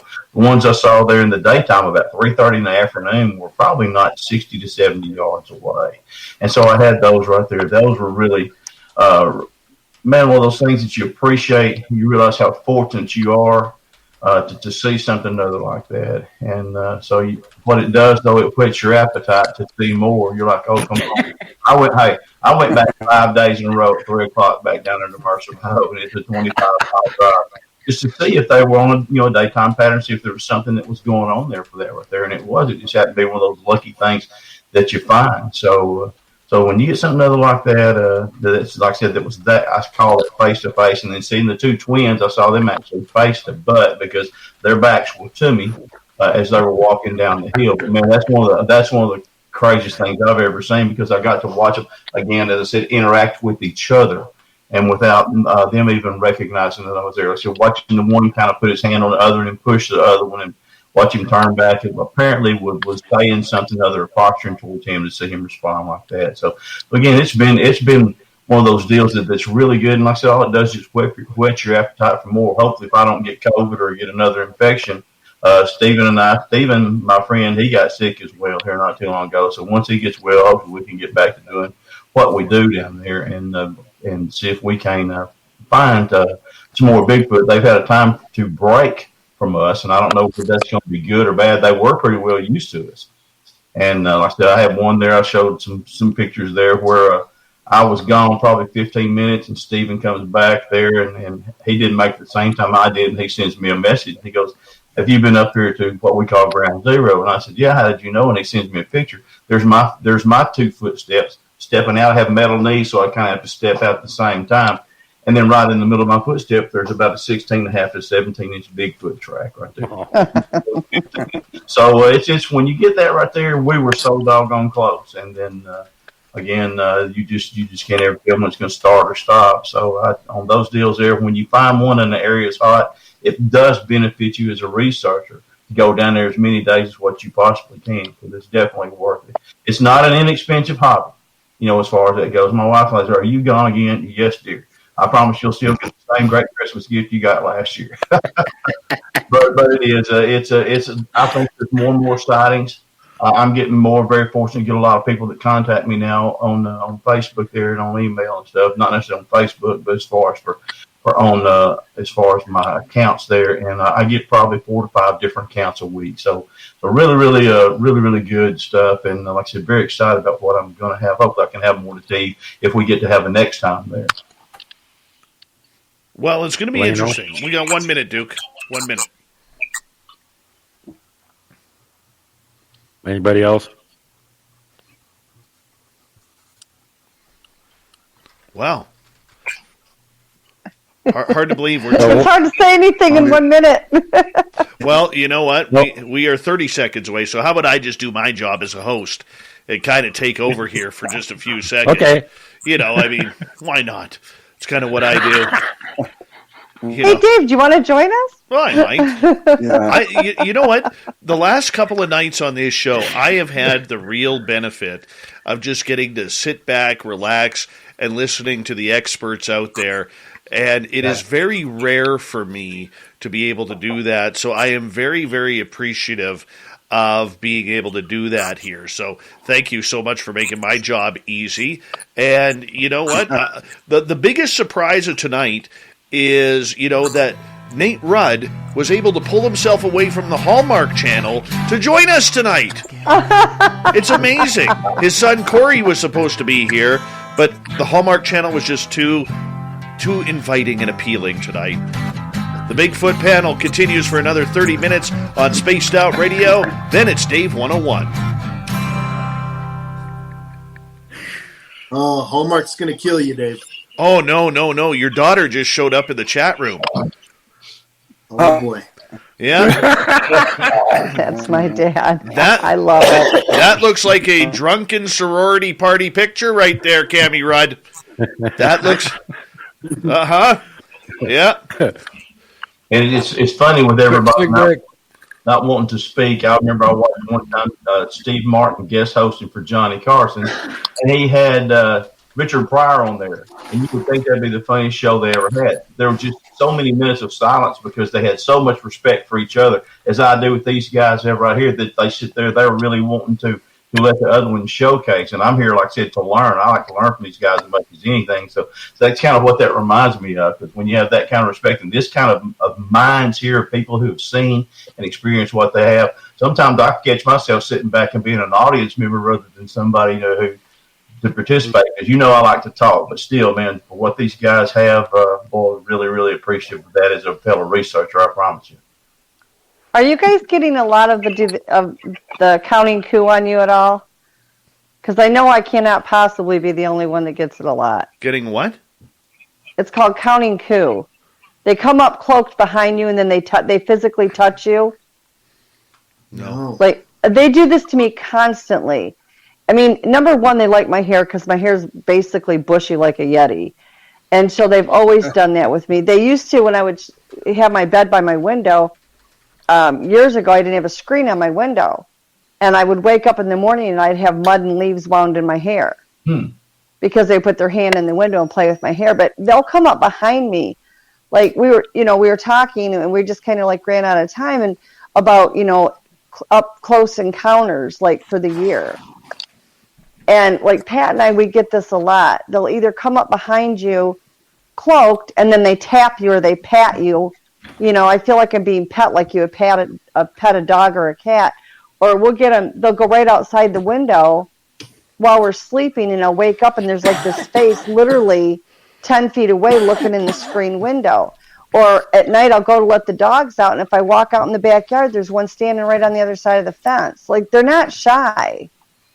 I mean, they are to a degree. The ones here in South Carolina are more shy than Michigan. We're moving back in the spring to Michigan, so we'll see what happens once I get back there. No, I went back in July for a conference, and they were like back to being up close and personal again. 1 hour, 57 minutes until Santa Claus flies, everyone. And I have already sent out my annual tweet to NORAD, Santa, asking him if they could report to us if Santa Claus encounters any UAPs or UFOs in the sky tonight. Last year it was a no. There's a crap load of UFOs. Well, we'll see if Santa Claus gets hit tonight. You never know. Now that UFOs are out in the open, we'll see. We will see if Santa Claus gets nailed tonight by some laser beam from a UFO. God, let's hope. Let's hope. I would say. Hopefully Santa stays away from any Yeti-infested areas and doesn't get captured or something. Well, let's see if NASA's going to respond. Not yet. Not yet. We'll find out. We will find out. God, I'm so excited. So excited. I become that 8-year-old kid again. I'm like my son's age at this time of year, man. 2 hours until liftoff. Oh God, I'm excited. Hold on here. I gotta get my Santa gnome out here. Hold on. Damn straight. So, hey, William, you're saying that you're running into multiple dogmen or Yes. with the snouts? Yes. We've I've gotten a couple pictures this year of my own. There, some have been on my camera. Stephen got his actually with his phone.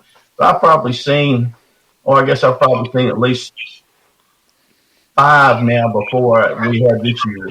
So, and like I said, I didn't want to acknowledge their existence, so I just kind of pushed it away. But man, you can, after a while, because their movement was so much different, their activity was so much different, and I was getting reports from people that, hey man, you ever seen anything that looks like a werewolf? And one of the first ladies that I talked to in the store, she goes, well, there's a creature down here, and it looks like a werewolf. And I said, a werewolf? And she goes, well, maybe like the creature from Fout.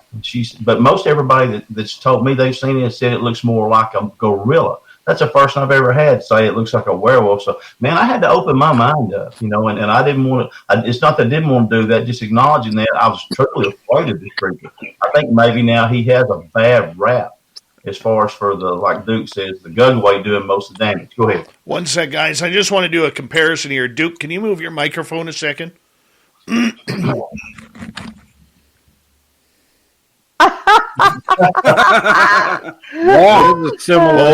cow, look at that. I have Duke Sullivan in the chat room, Santa Duke in the chat room. With a Duke Look at this. That is friggin' incredible. That is incredible. The Duke gnome. Well, since Blayne actually seems to be getting audio feed, we should make him talk a lot. Yeah. Oh, is my audio good now? Oh, now you're good. Now you're good. You sound good now. Well, let's get him in here momentarily here. I just got to say, because we only got about 20 seconds left, guys. I got to say a big thank you to our super chatters on the night: Tater Times 2, Lavira, Glenn, Spooky, Fapster, Simon, Tim, Jim, Bob, Gary, Willie, Pix, Jeffrey, and Chad. Thank you so much for the Christmas love and the super chats tonight. Really do appreciate it. Don't forget, we're going to be getting news about our Vegas trip coming out here in the next week or so. And here we go with the third hour.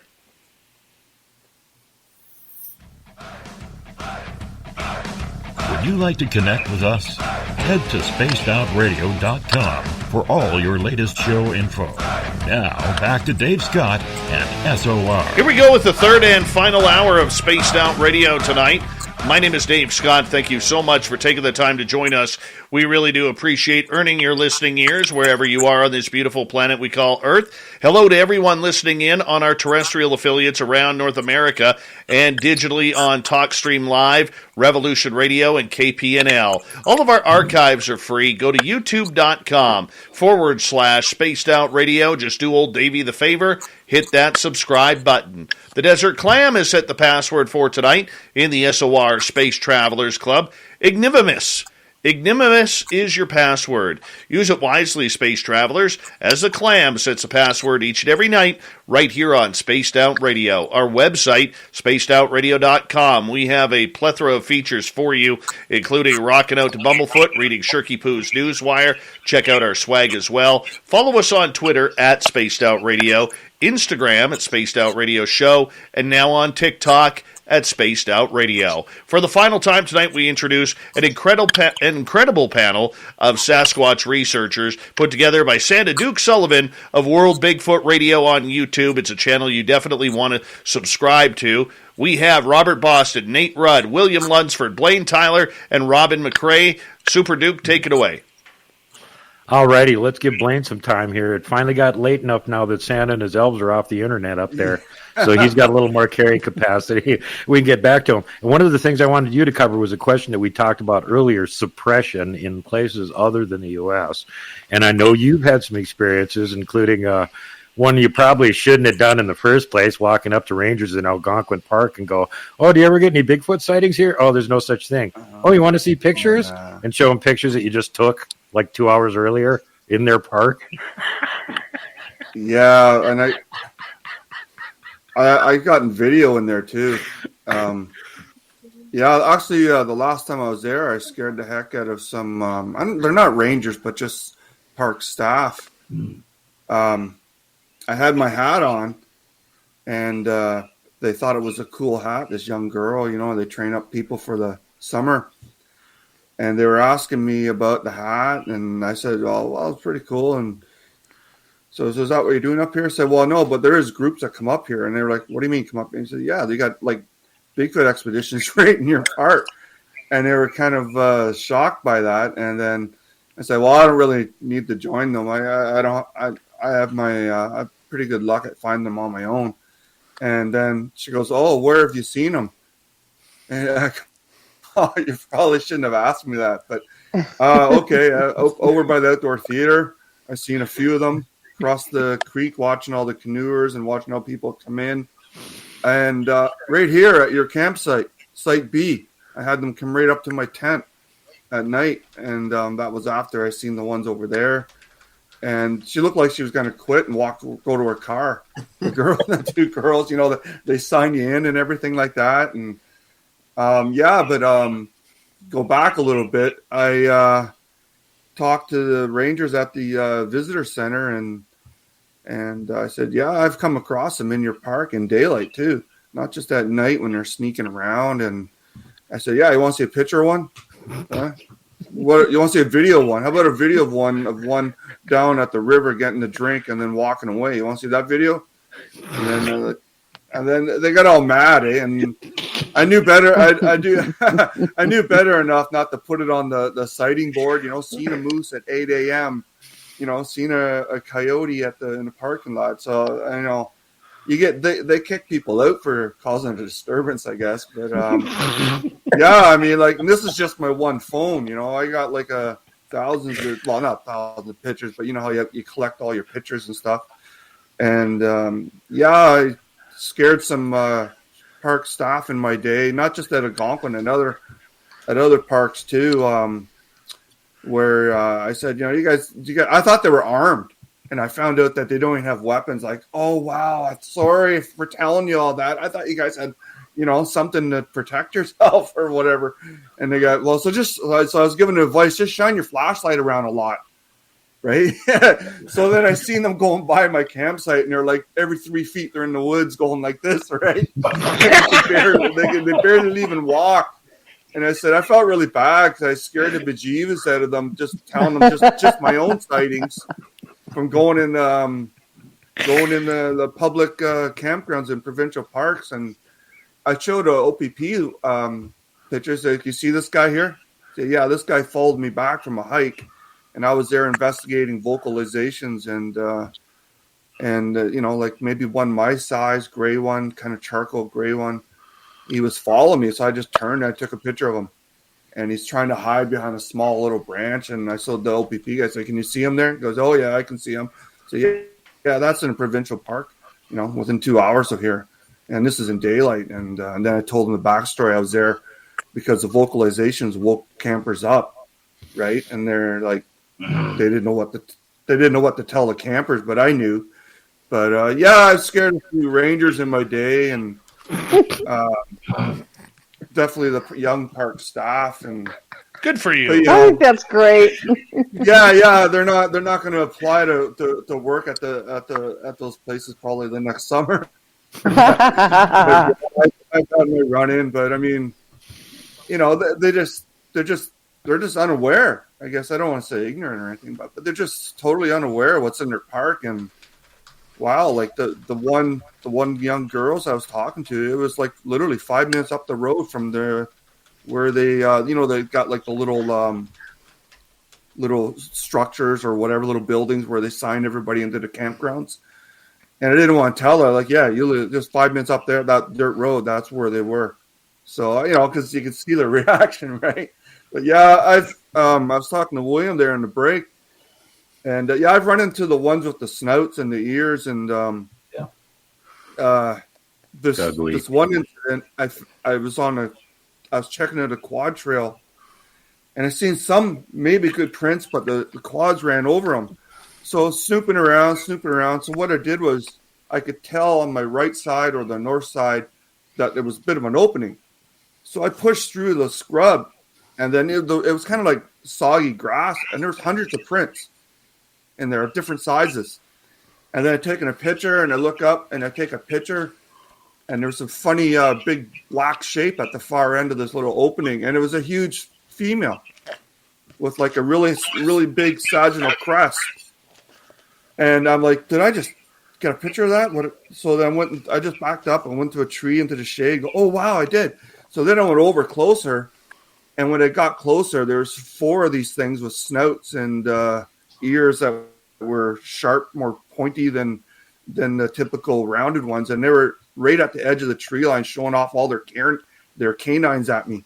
And I got a picture of those guys too. But and I scared the heck out of some guys at the photography shop because I was in looking at lenses and stuff, trying to get something better. And then I said, oh, you want to see a picture? Like we got talking about it because the guy that worked there interviewed John Green when he was promoting Apes Among Us or something. I think that was the book. And so the topic came up, and he was the one who interviewed him when he was coming through my area, and said, oh, I got pictures of him. You want to see him? And then he seen my pictures of the 4 dogmen standing 10, 15 feet away from me in the tree line, smiling at me with all their razor sharp canines. And he's seen the big female. She must have been about 10 feet. But I've scared a few people in my time. God. So, well, one thing we didn't cover yet, and Blayne, you can start us out on this one, is we covered the good and the ugly of 2021. And unless somebody's got some really spectacular thing they saw online or whatever that falls into the good or ugly category, let's cover some of the bad. Well, what is the bad trends that you've seen this year? Well, some of the ugly that I have seen, let me just get this in here for a quick second. Some of the ugly that I have seen, and I was going to bring this up, Duke, so thank you, is the fact that it was very disappointing for me to learn that the Bigfoot Research Organization, the BFRO, actually edits its reports. I think that is very disturbing to the entire community, that just because somebody sees a UFO or a Sasquatch disappear or something paranormal happen during their adventure, that is part of the story. And when you are eliminating evidence from a story and you are deliberately editing that story or not posting it because you want to play fake scientist, that does this field absolute tyranny. It does. And that was probably the biggest disappointment for me to learn this year. And the fact that the BFRO doesn't hold itself accountable for that, they actually promote doing that. That is very hard for me and disappointing at the same time.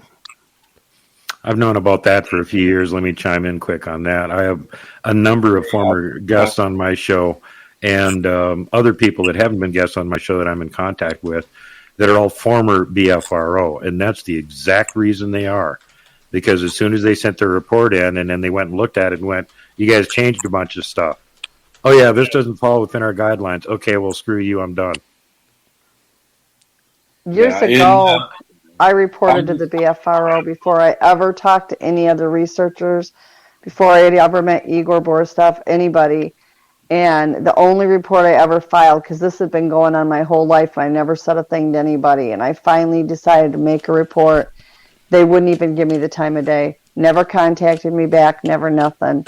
And so I turned around and refiled the same report with Michigan Bigfoot, which is Bob Daigle, and he contacted me right away. But I mean, they pick and choose who they want. Shout out to Bob Daigle, Skookum Report. Good guy, good show. Check it out, folks. No, this is a different Bob Daigle. Oh, a different one. Okay. Yeah, believe it or not, who knew there were 2 Bob Daigles? Yeah. But yeah, they wouldn't even talk to me. In August of 2005, I had a very up close, face to face in the Sierras, and it was. That encounter literally lasted all night long. It was a female kept coming back up to the camp, kept coming and screwing with me all night long. Anytime something would happen, I was checking my watch. I'm an old Teams guy, so that's, just habit, I guess. when I turned in my report to the BFRO, because I didn't, this was a new something to me. I had no idea. My original report was 6 pages long because it lasted all night long. It was immediately edited to take out some of the weird stuff. And then now throughout the years, that 6-page report is now one paragraph. One paragraph.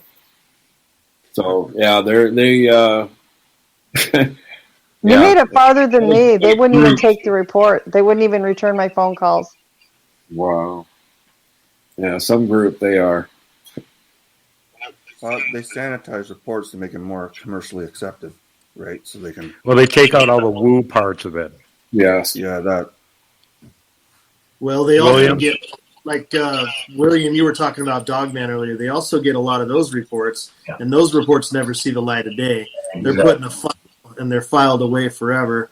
In fact, and I want to say that there is some really good people still in the BFRO. It's not the whole group. It's the upper echelon, I believe. That we know who they are, but yeah, Carter Bouchard told Dave and I both that I think he said there was like 900 reports that they'll never come out, they'll never release.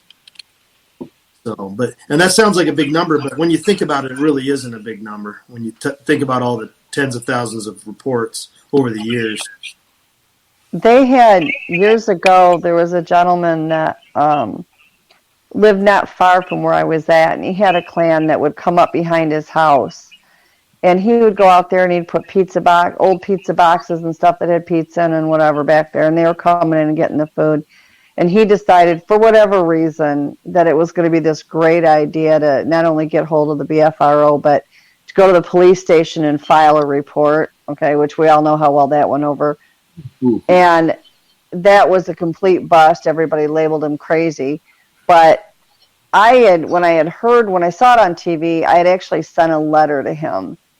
I knew where the location was, and I sent him a letter, and I said, listen, I don't think you understand the can of worms you just opened. If you need somebody to talk to, if you need any help, I know about these things. I don't know all. I'm not an expert, but I just told them, I said, I've dealt with them my whole life. If you need somebody to talk to, know that you're not alone, and this is my phone number. Well, he did nothing with the letter, but his wife got hold of me because she was absolutely terrified, and I helped her a little bit. But in the meantime, he called the BFRO. So the BFRO, I get a phone call from this guy from the BFRO letting me know that they'll take it from there. And I said, well, take it. I never had it. I just simply sent a letter stating that, I live within 3 miles of the guy. This is going to really, it's not going to blow over as quickly as he thought. I think he thought he was going to get a lot of fame and notoriety by going to the police department. It doesn't work that way.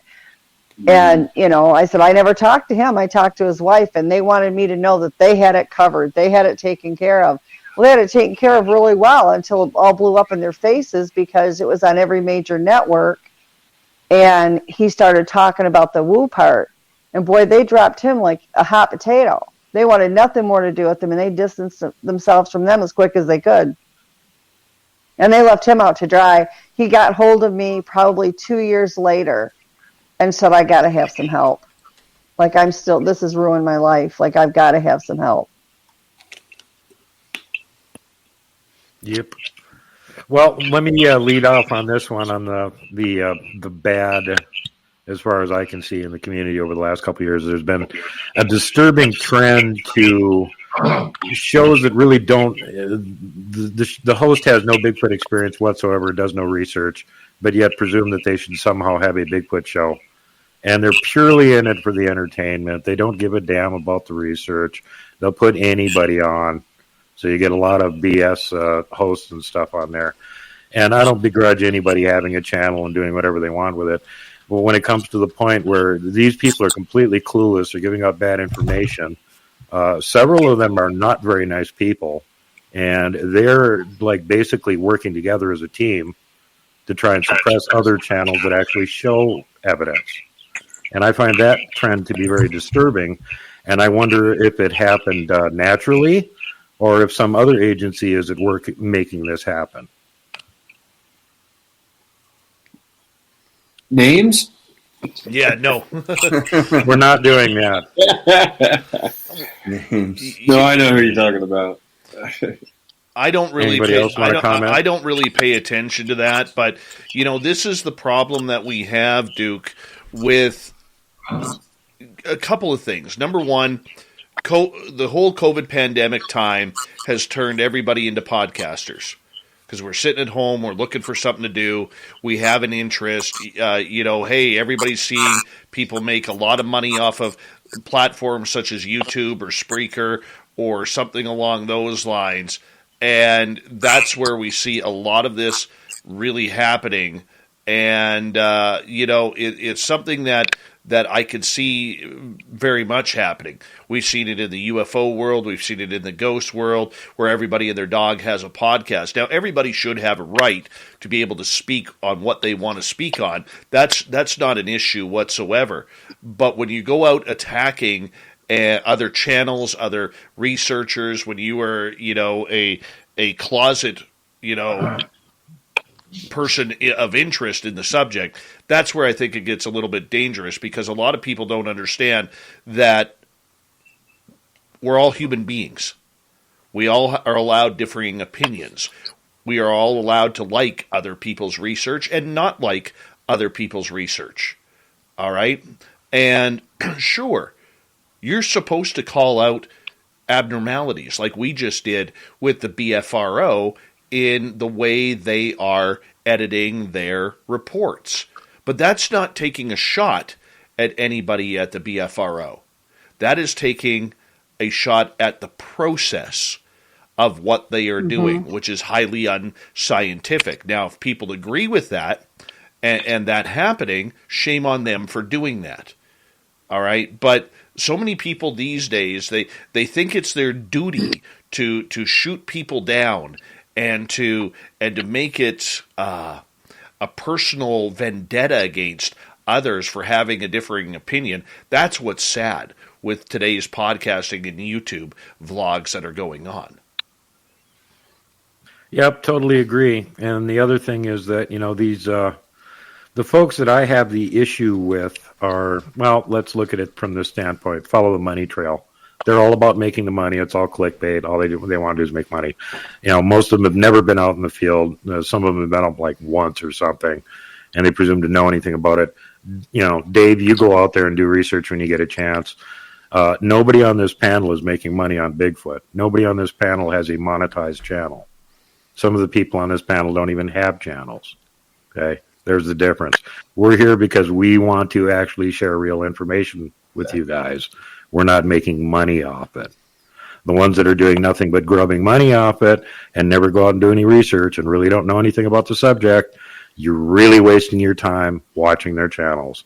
And like I said, we've done the research, and some of these guys they're actually working together. They're trying to suppress the littler channels that are actually showing evidence and just push each other. And that's it.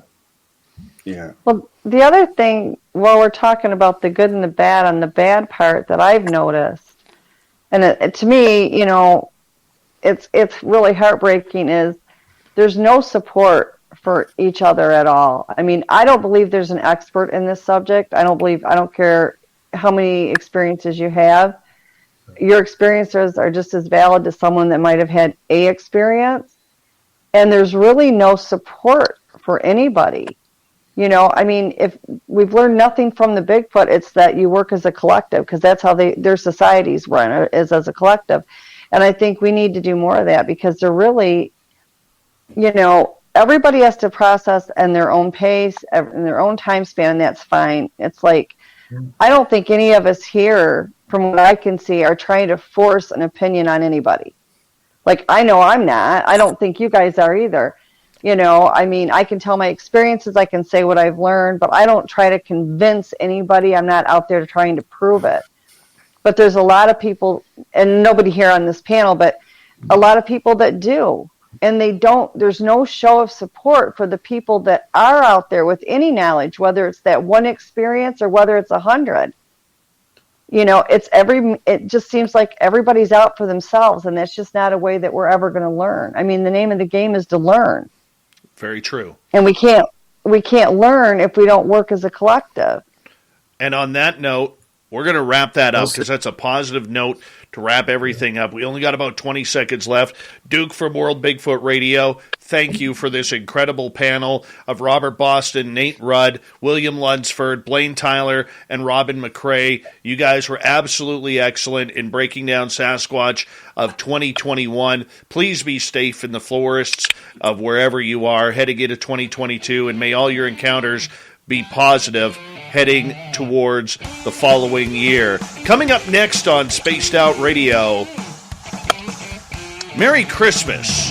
That is my Dave 101 to all of you, and we'll go through it next on the mighty SOR. Stay tuned. Thanks, everybody.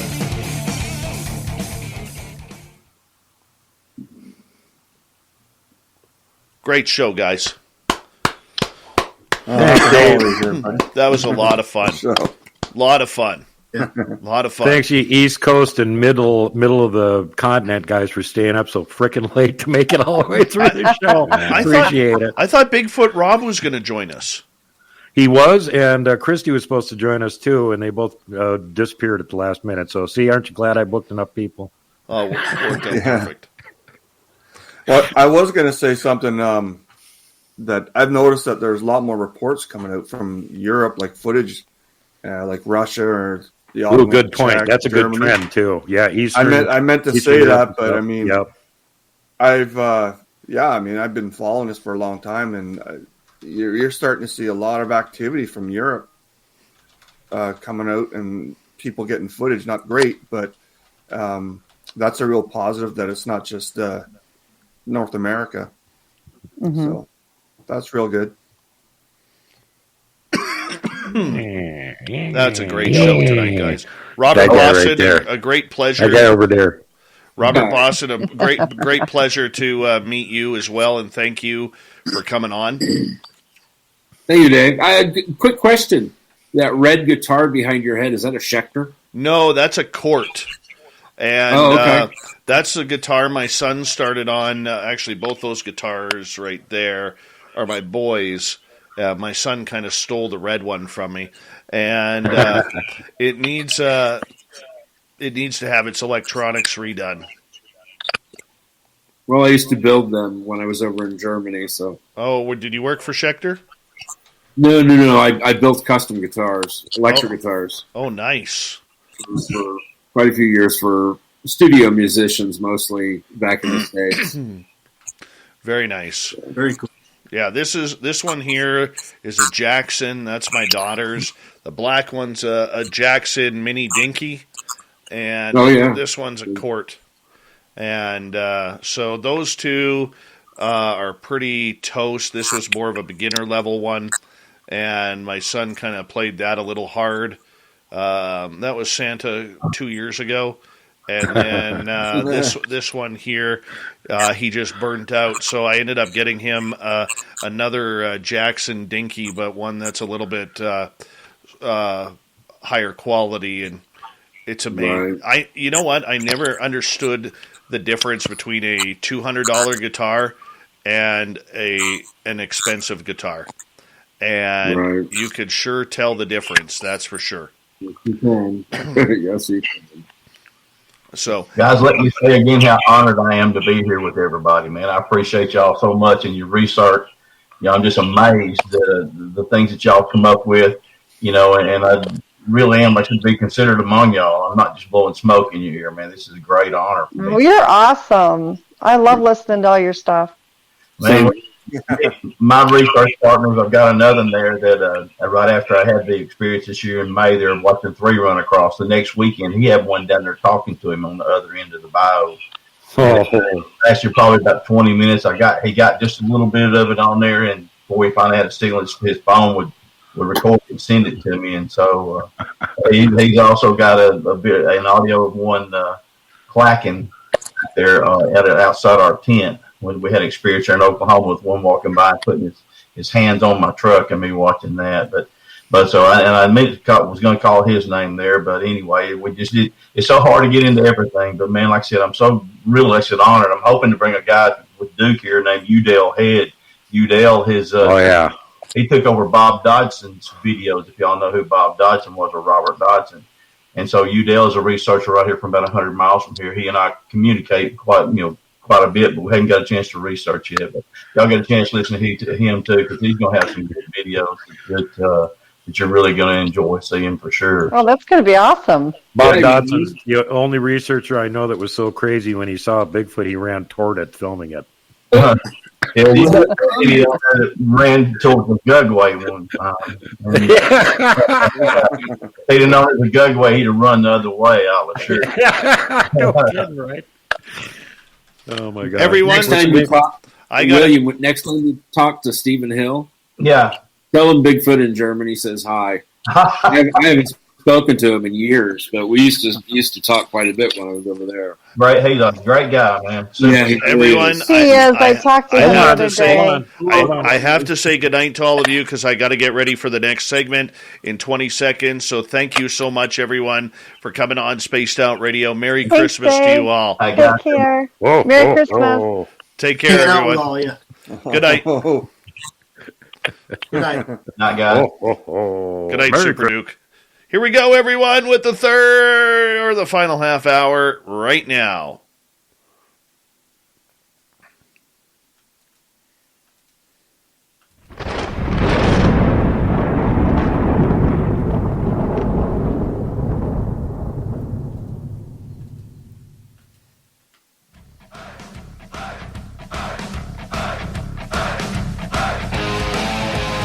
We've rounded third. We're heading for home tonight on Spaced Out Radio. My name is Dave Scott. Thank you so much for taking the time to join us. We really do appreciate it. Want to remind you that if you've missed most of this show or others, check out our free archives by going to youtube.com/Spaced Out Radio. Do me the favor, hit that subscribe button. Our website is spacedoutradio.com. We have a plethora of features for you, including rocking out to Bumblefoot, reading Shirky Poo's Newswire, checking out our swag as well. Follow us on Twitter at Spaced Out Radio, Instagram at Spaced Out Radio Show, and now on TikTok at Spaced Out Radio. Here we go.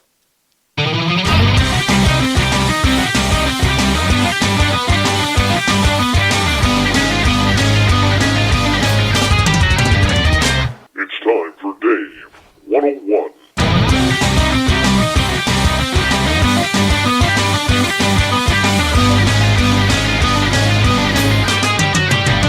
It is that time of the season once again where I get to say Merry Christmas and Happy Holidays to each and every one of you out there in Spaced Out Radio land who follow us on this show on a nightly basis, as well as all of you who are following us on our social media platforms. It has been a wonderful year of exchange, of talk, of knowledge, of news, and everything that goes on. Now, many times we really try to focus on the negative. That is just humanity that kind of goes on with everyday life. We love the drama. We love the hate. We love the discussions that are going on behind the scenes. Psst, you didn't hear that from me.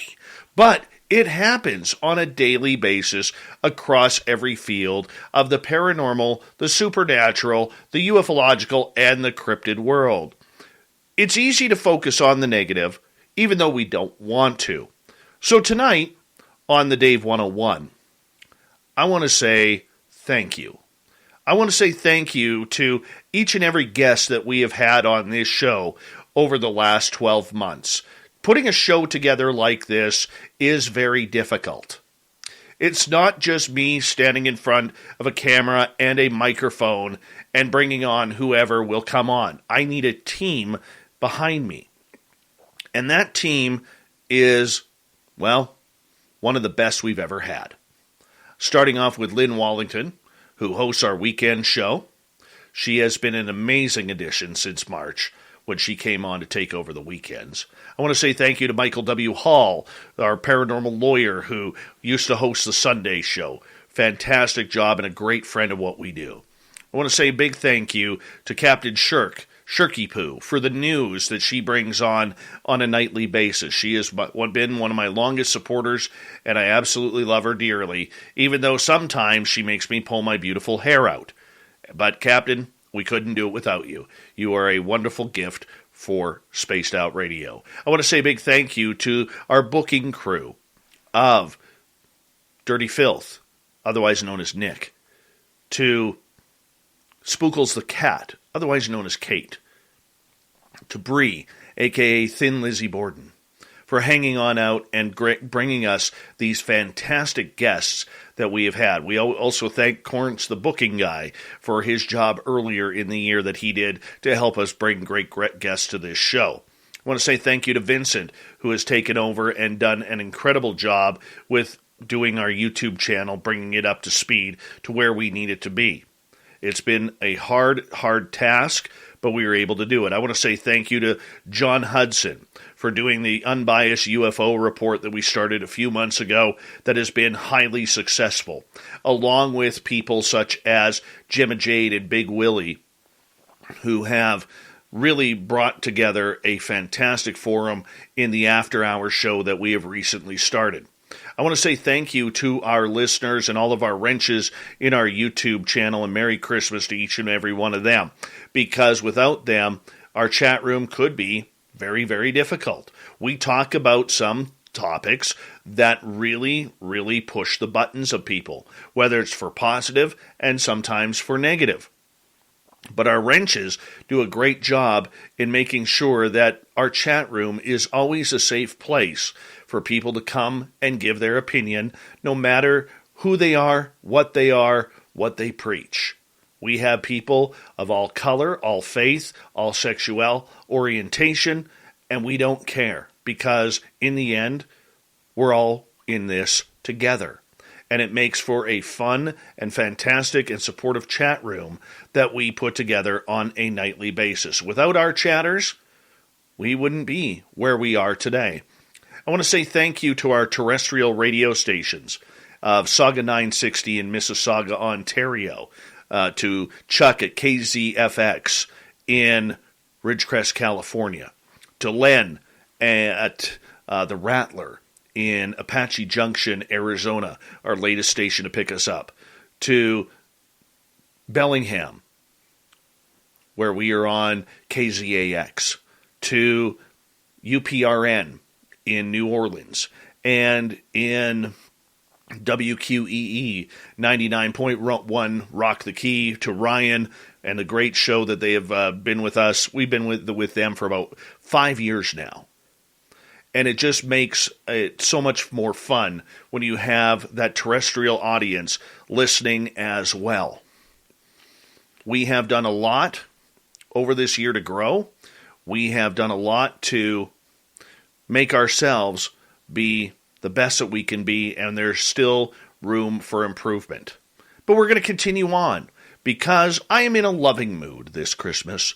I really am. And I want to say a Merry Christmas to a lot of people out there who've been influential in this field. I want to say Merry Christmas to all of our UFO friends out there, the experts, the fans, the guests.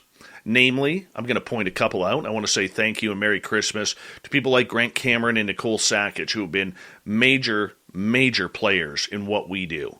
I want to say thank you and Merry Christmas to our guests who we have on a monthly basis: Geraldine Orozco, R. Keith Andrews, Varla Ventura, Butch Witkowski, David Weatherly. Who else do we got? Ronald Murphy, Merle, and Science Bob. I want to say thank you and Merry Christmas to the entire UFO world for allowing us to be a part of it. It's been a stressful year for experiencers. It's been a stressful year for those trying to bring the news. But the good people have done a great job in getting that effort out. Whether you agree with them or not, or the narrative, that is not for today.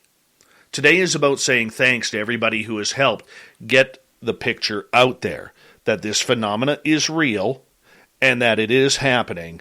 And now we see the government of the United States for bringing it together. I want to say thank you and Merry Christmas to many, many people in this field who have talked to me privately about the phenomena. This has been a very, very educational year for me, because a lot of stories, a lot of evidence, and a lot of insider information that I try and share with our audience has come from insiders who know way more than me, but they just say, Dave, keep my name out of it. This is what you can say, this is what you can't.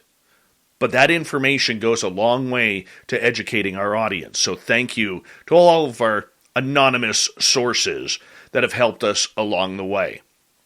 I want to say thank you and Merry Christmas to people like Duke from World Bigfoot Radio, Nate Rudd, and others in the Bigfoot field who have really opened our eyes up to many, many encounters and great stories and knowledge of the cryptid world. Ronald Murphy, another one. Brian Bowden, another person out there. Even though he has so many podcasts, he still makes time for us. The knowledge that they have helped share to our audience is second to none. I try and bring on people on this show to keep everything open-minded. We like to call it the woo, but you know what? What is really normal about these topics that we discuss? Sure, these topics can fire people up. It can get people mad. I've been mad over the year. I've been upset over the year. I don't understand certain things that make me cross. But in the end, it's all information that we are putting together to try and make a story and a byline out of what all of this phenomena is all about. The one thing that we have learned this year is that there is a bigger picture. What that bigger picture is, we still don't know. It's like trying to solve a puzzle with all the pieces upside down and putting all the gray pieces together. What I can say is I think after 2021, we actually have an outline and the outer edges to that puzzle complete. We now have to fill in the puzzle pieces to see what the picture truly looks like. Heading into 2022, we'll go over that next week when we give our final Dave 101 of the year. But for this Christmas Eve, it is about saying thank you to everybody in this community who has helped us out and helped us grow. We have interviewed people that we never thought we would get on this show. Luis Elizondo has become a friend of ours. And we thank him and wish him a Merry Christmas for putting his neck on the line, along with Chris Mellon, for really getting the UFO story out there and into the public. We may not agree with the narrative. We may not agree with some of the information, but the fact is these two gentlemen alone are pretty much fully responsible for making the UFO topic top page news, headline news that has never, ever been seen before in the world of UFOs. And we're not talking about the National Enquirer or Star Magazine, the smut mags that used to carry UFO stories. I want to say a big thank you to all our friendly podcasters out there, namely Ben and Joe from UFO Garage. And if you haven't subscribed to their channel, I would so much appreciate if you did. These two have really helped us out in helping promote this show. So much so that we were able to switch our website over to Ben's company, Nito Creative, and that's why we have such a hot-looking website that we do today. It is incredible the amount of friends that you can build within this community. People who are generous with their time, generous with their efforts, and generous with whatever their expertise is in order to help you out. There are a lot of good people in this field who really deserve a pat on the back and more support, whether it's a click of a follow, a hit of the subscribe button, or a super chat donation, or just a retweet of some sort. This information that you are getting is from people who are working hard right across their bow. The majority of people in this field, I would say 99% of them, are not making a living off of this. This is a passion more than a hobby that they are doing in order to do their little part to bring you the knowledge they can.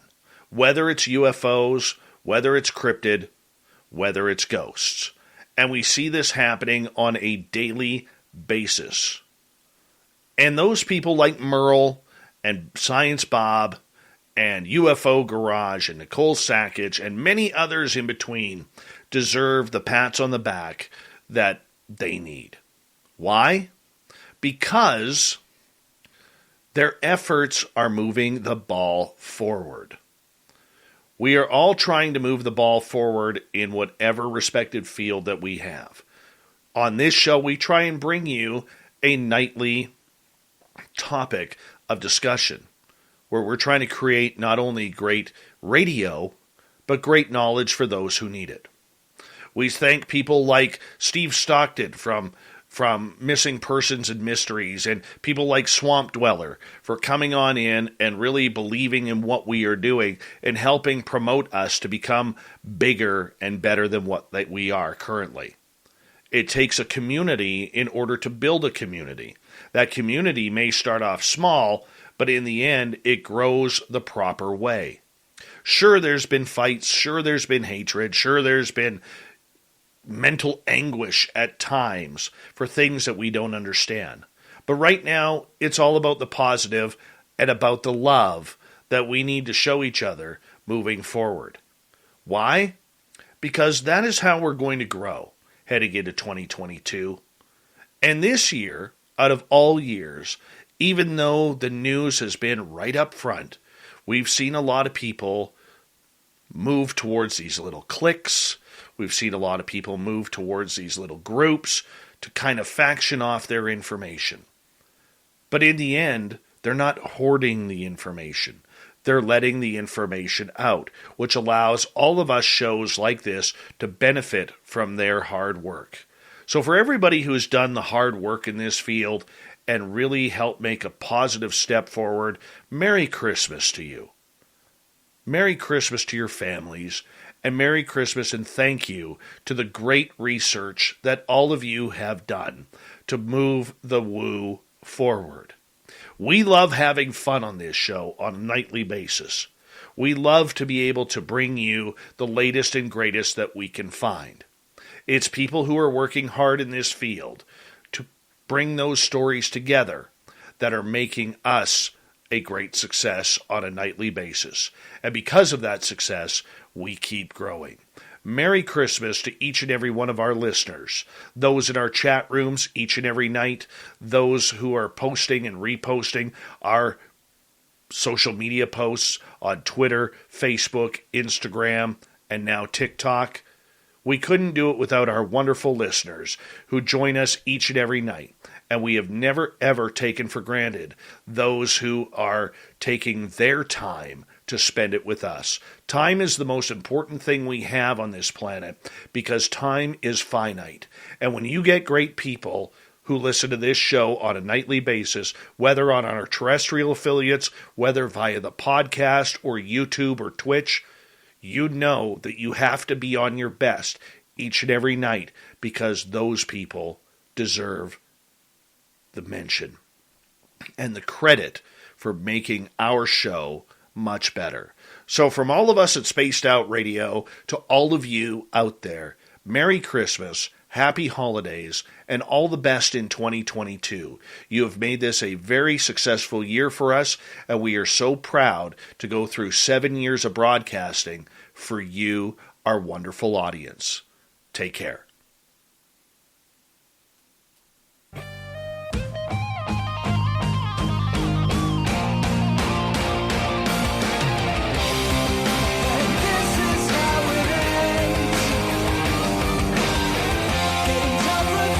All right, let's get to Shirky Poo's news here. She's got it lit up for us. Start off with Wheel of Fortune. Let's choose an A here for, Audi? Yeah. Wheel of Fortune contestant who was denied a new Audi by a controversially technicality will be presented with the same model car by Audi, the company said. Charlene Rubush, who made it to the bonus round of Tuesday night's episode of the game show, correctly answered the puzzle, choosing the right word. but a pause of a few seconds between right and word caused her to miss out on winning an Audi Q3, a luxury SUV that starts at about $35,900 American. You know, one's tough because you said all the right words, including the word, but as you know, it's got to be more or less continuous, host Pat Sajak said. We'll allow for a little pause, but not 4 or 5 seconds. Rubish was still sent home with 16,500 in winnings, but the rule used to deny her Audi provided controversy online. Come on, at Wheel of Fortune. The woman literally chose the right word, former Jeopardy winner Alex Jacob tweeted. Give her the car. Jacob's sentiments were echoed across social media, and soon the official Audi account tweeted that Rubish was a winner in our eyes and would receive the Q3. The problem that we have with this is she's now going to pay taxes on that car. Because in America, when you win something, you have to pay tax on it. Not up here in Canada, though. It's free. If you don't want to ruin your holiday season cheer, you may want to skip this story. This one's not going to make you happy. Some of us might think seeing cruel, unusual revenge is an exclusively human trait, but turns out that animals are capable of it too. In India, a troop of monkeys has subjected a village's dog population to a full-blown war crime. Not only that, the murderous primates are targeting the most vulnerable dogs of all, puppies. Over the month-long killing spree in the Beed district of central India, the monkeys have slaughtered hundreds of puppies. They've killed more than 250 juvenile dogs in the areas surrounding the city of Majalong and the village of Lavul, some 6 miles from the other town, with a population of 5,000, seems to be the center of the monkeys' terror, and no dog is safe right now. Don't even keep them leashed, keep them inside. Moving on. A Japanese professor at a university unveiled the latest innovation, a television with a screen the viewer can taste. Home Miyashita, an associate professor in the School of Science and Technology at Meiji University, said his Taste the TV invention uses a combination of 10 flavors to create the taste of food pictured on the screen. Great. Now we're going to get TikTok videos of picture licking the entire time. And finally tonight, a Florida man allegedly punched a 16-year-old girl for cutting him off. Hillsborough County Police issued an arrest warrant for Stephen Irvin Saunders of Tampa Bay, claiming the 47-year-old punched the teen with a very youthful appearance, causing redness, soreness, and bruising to the left side of her jaw. The alleged incident happened on December 16, when the girl accidentally cut the suspect off while driving. Yeah, Saunders is accused of following the victim to a light, getting out of his car, screaming at her, "What the heck are you doing, you stupid bee? You cut me off." And then when she rolled down her window, he socked it to her. Yeah, throw the book at this idiot. We don't need that on the roads. No child, let alone no innocent girl, should be hit. Ever. Ever. Throw the book at him, Florida. Way to outdo yourself, Florida man, right before Christmas. Thank you to everybody tuning us in tonight. Our great panel put together by Duke Sullivan, Shirky Poo for the news, and of course our great audience on Spaced Out Radio. We got Mr. Ron Bumblefoot Thal rocking in the background with Little Brother is Watching. Bumblefoot is the official music of Spaced Out Radio, rocking us in and out of every single show. Get your horns up for the guitar god himself. Special thanks to everybody listening in at home, at work, in your cars, wherever you may be. Thank you to everyone in our chat rooms tonight. YouTube, Twitch, LGAB, Revolution Radio, Spreaker, Facebook, the Space Travelers Club, and on Twitter at #SpacedOutRadio.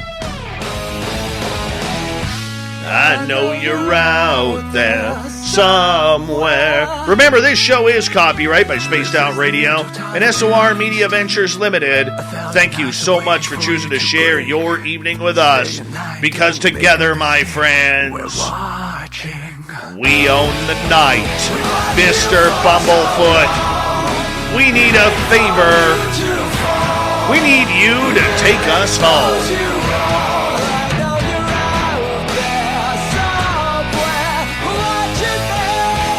Yes, the Woo Train has docked for the night. But soon, my friends, we shall ride again. Your seats are always available. Your tickets never expire. And if you want to bring a friend, we've got room for them too. Good night.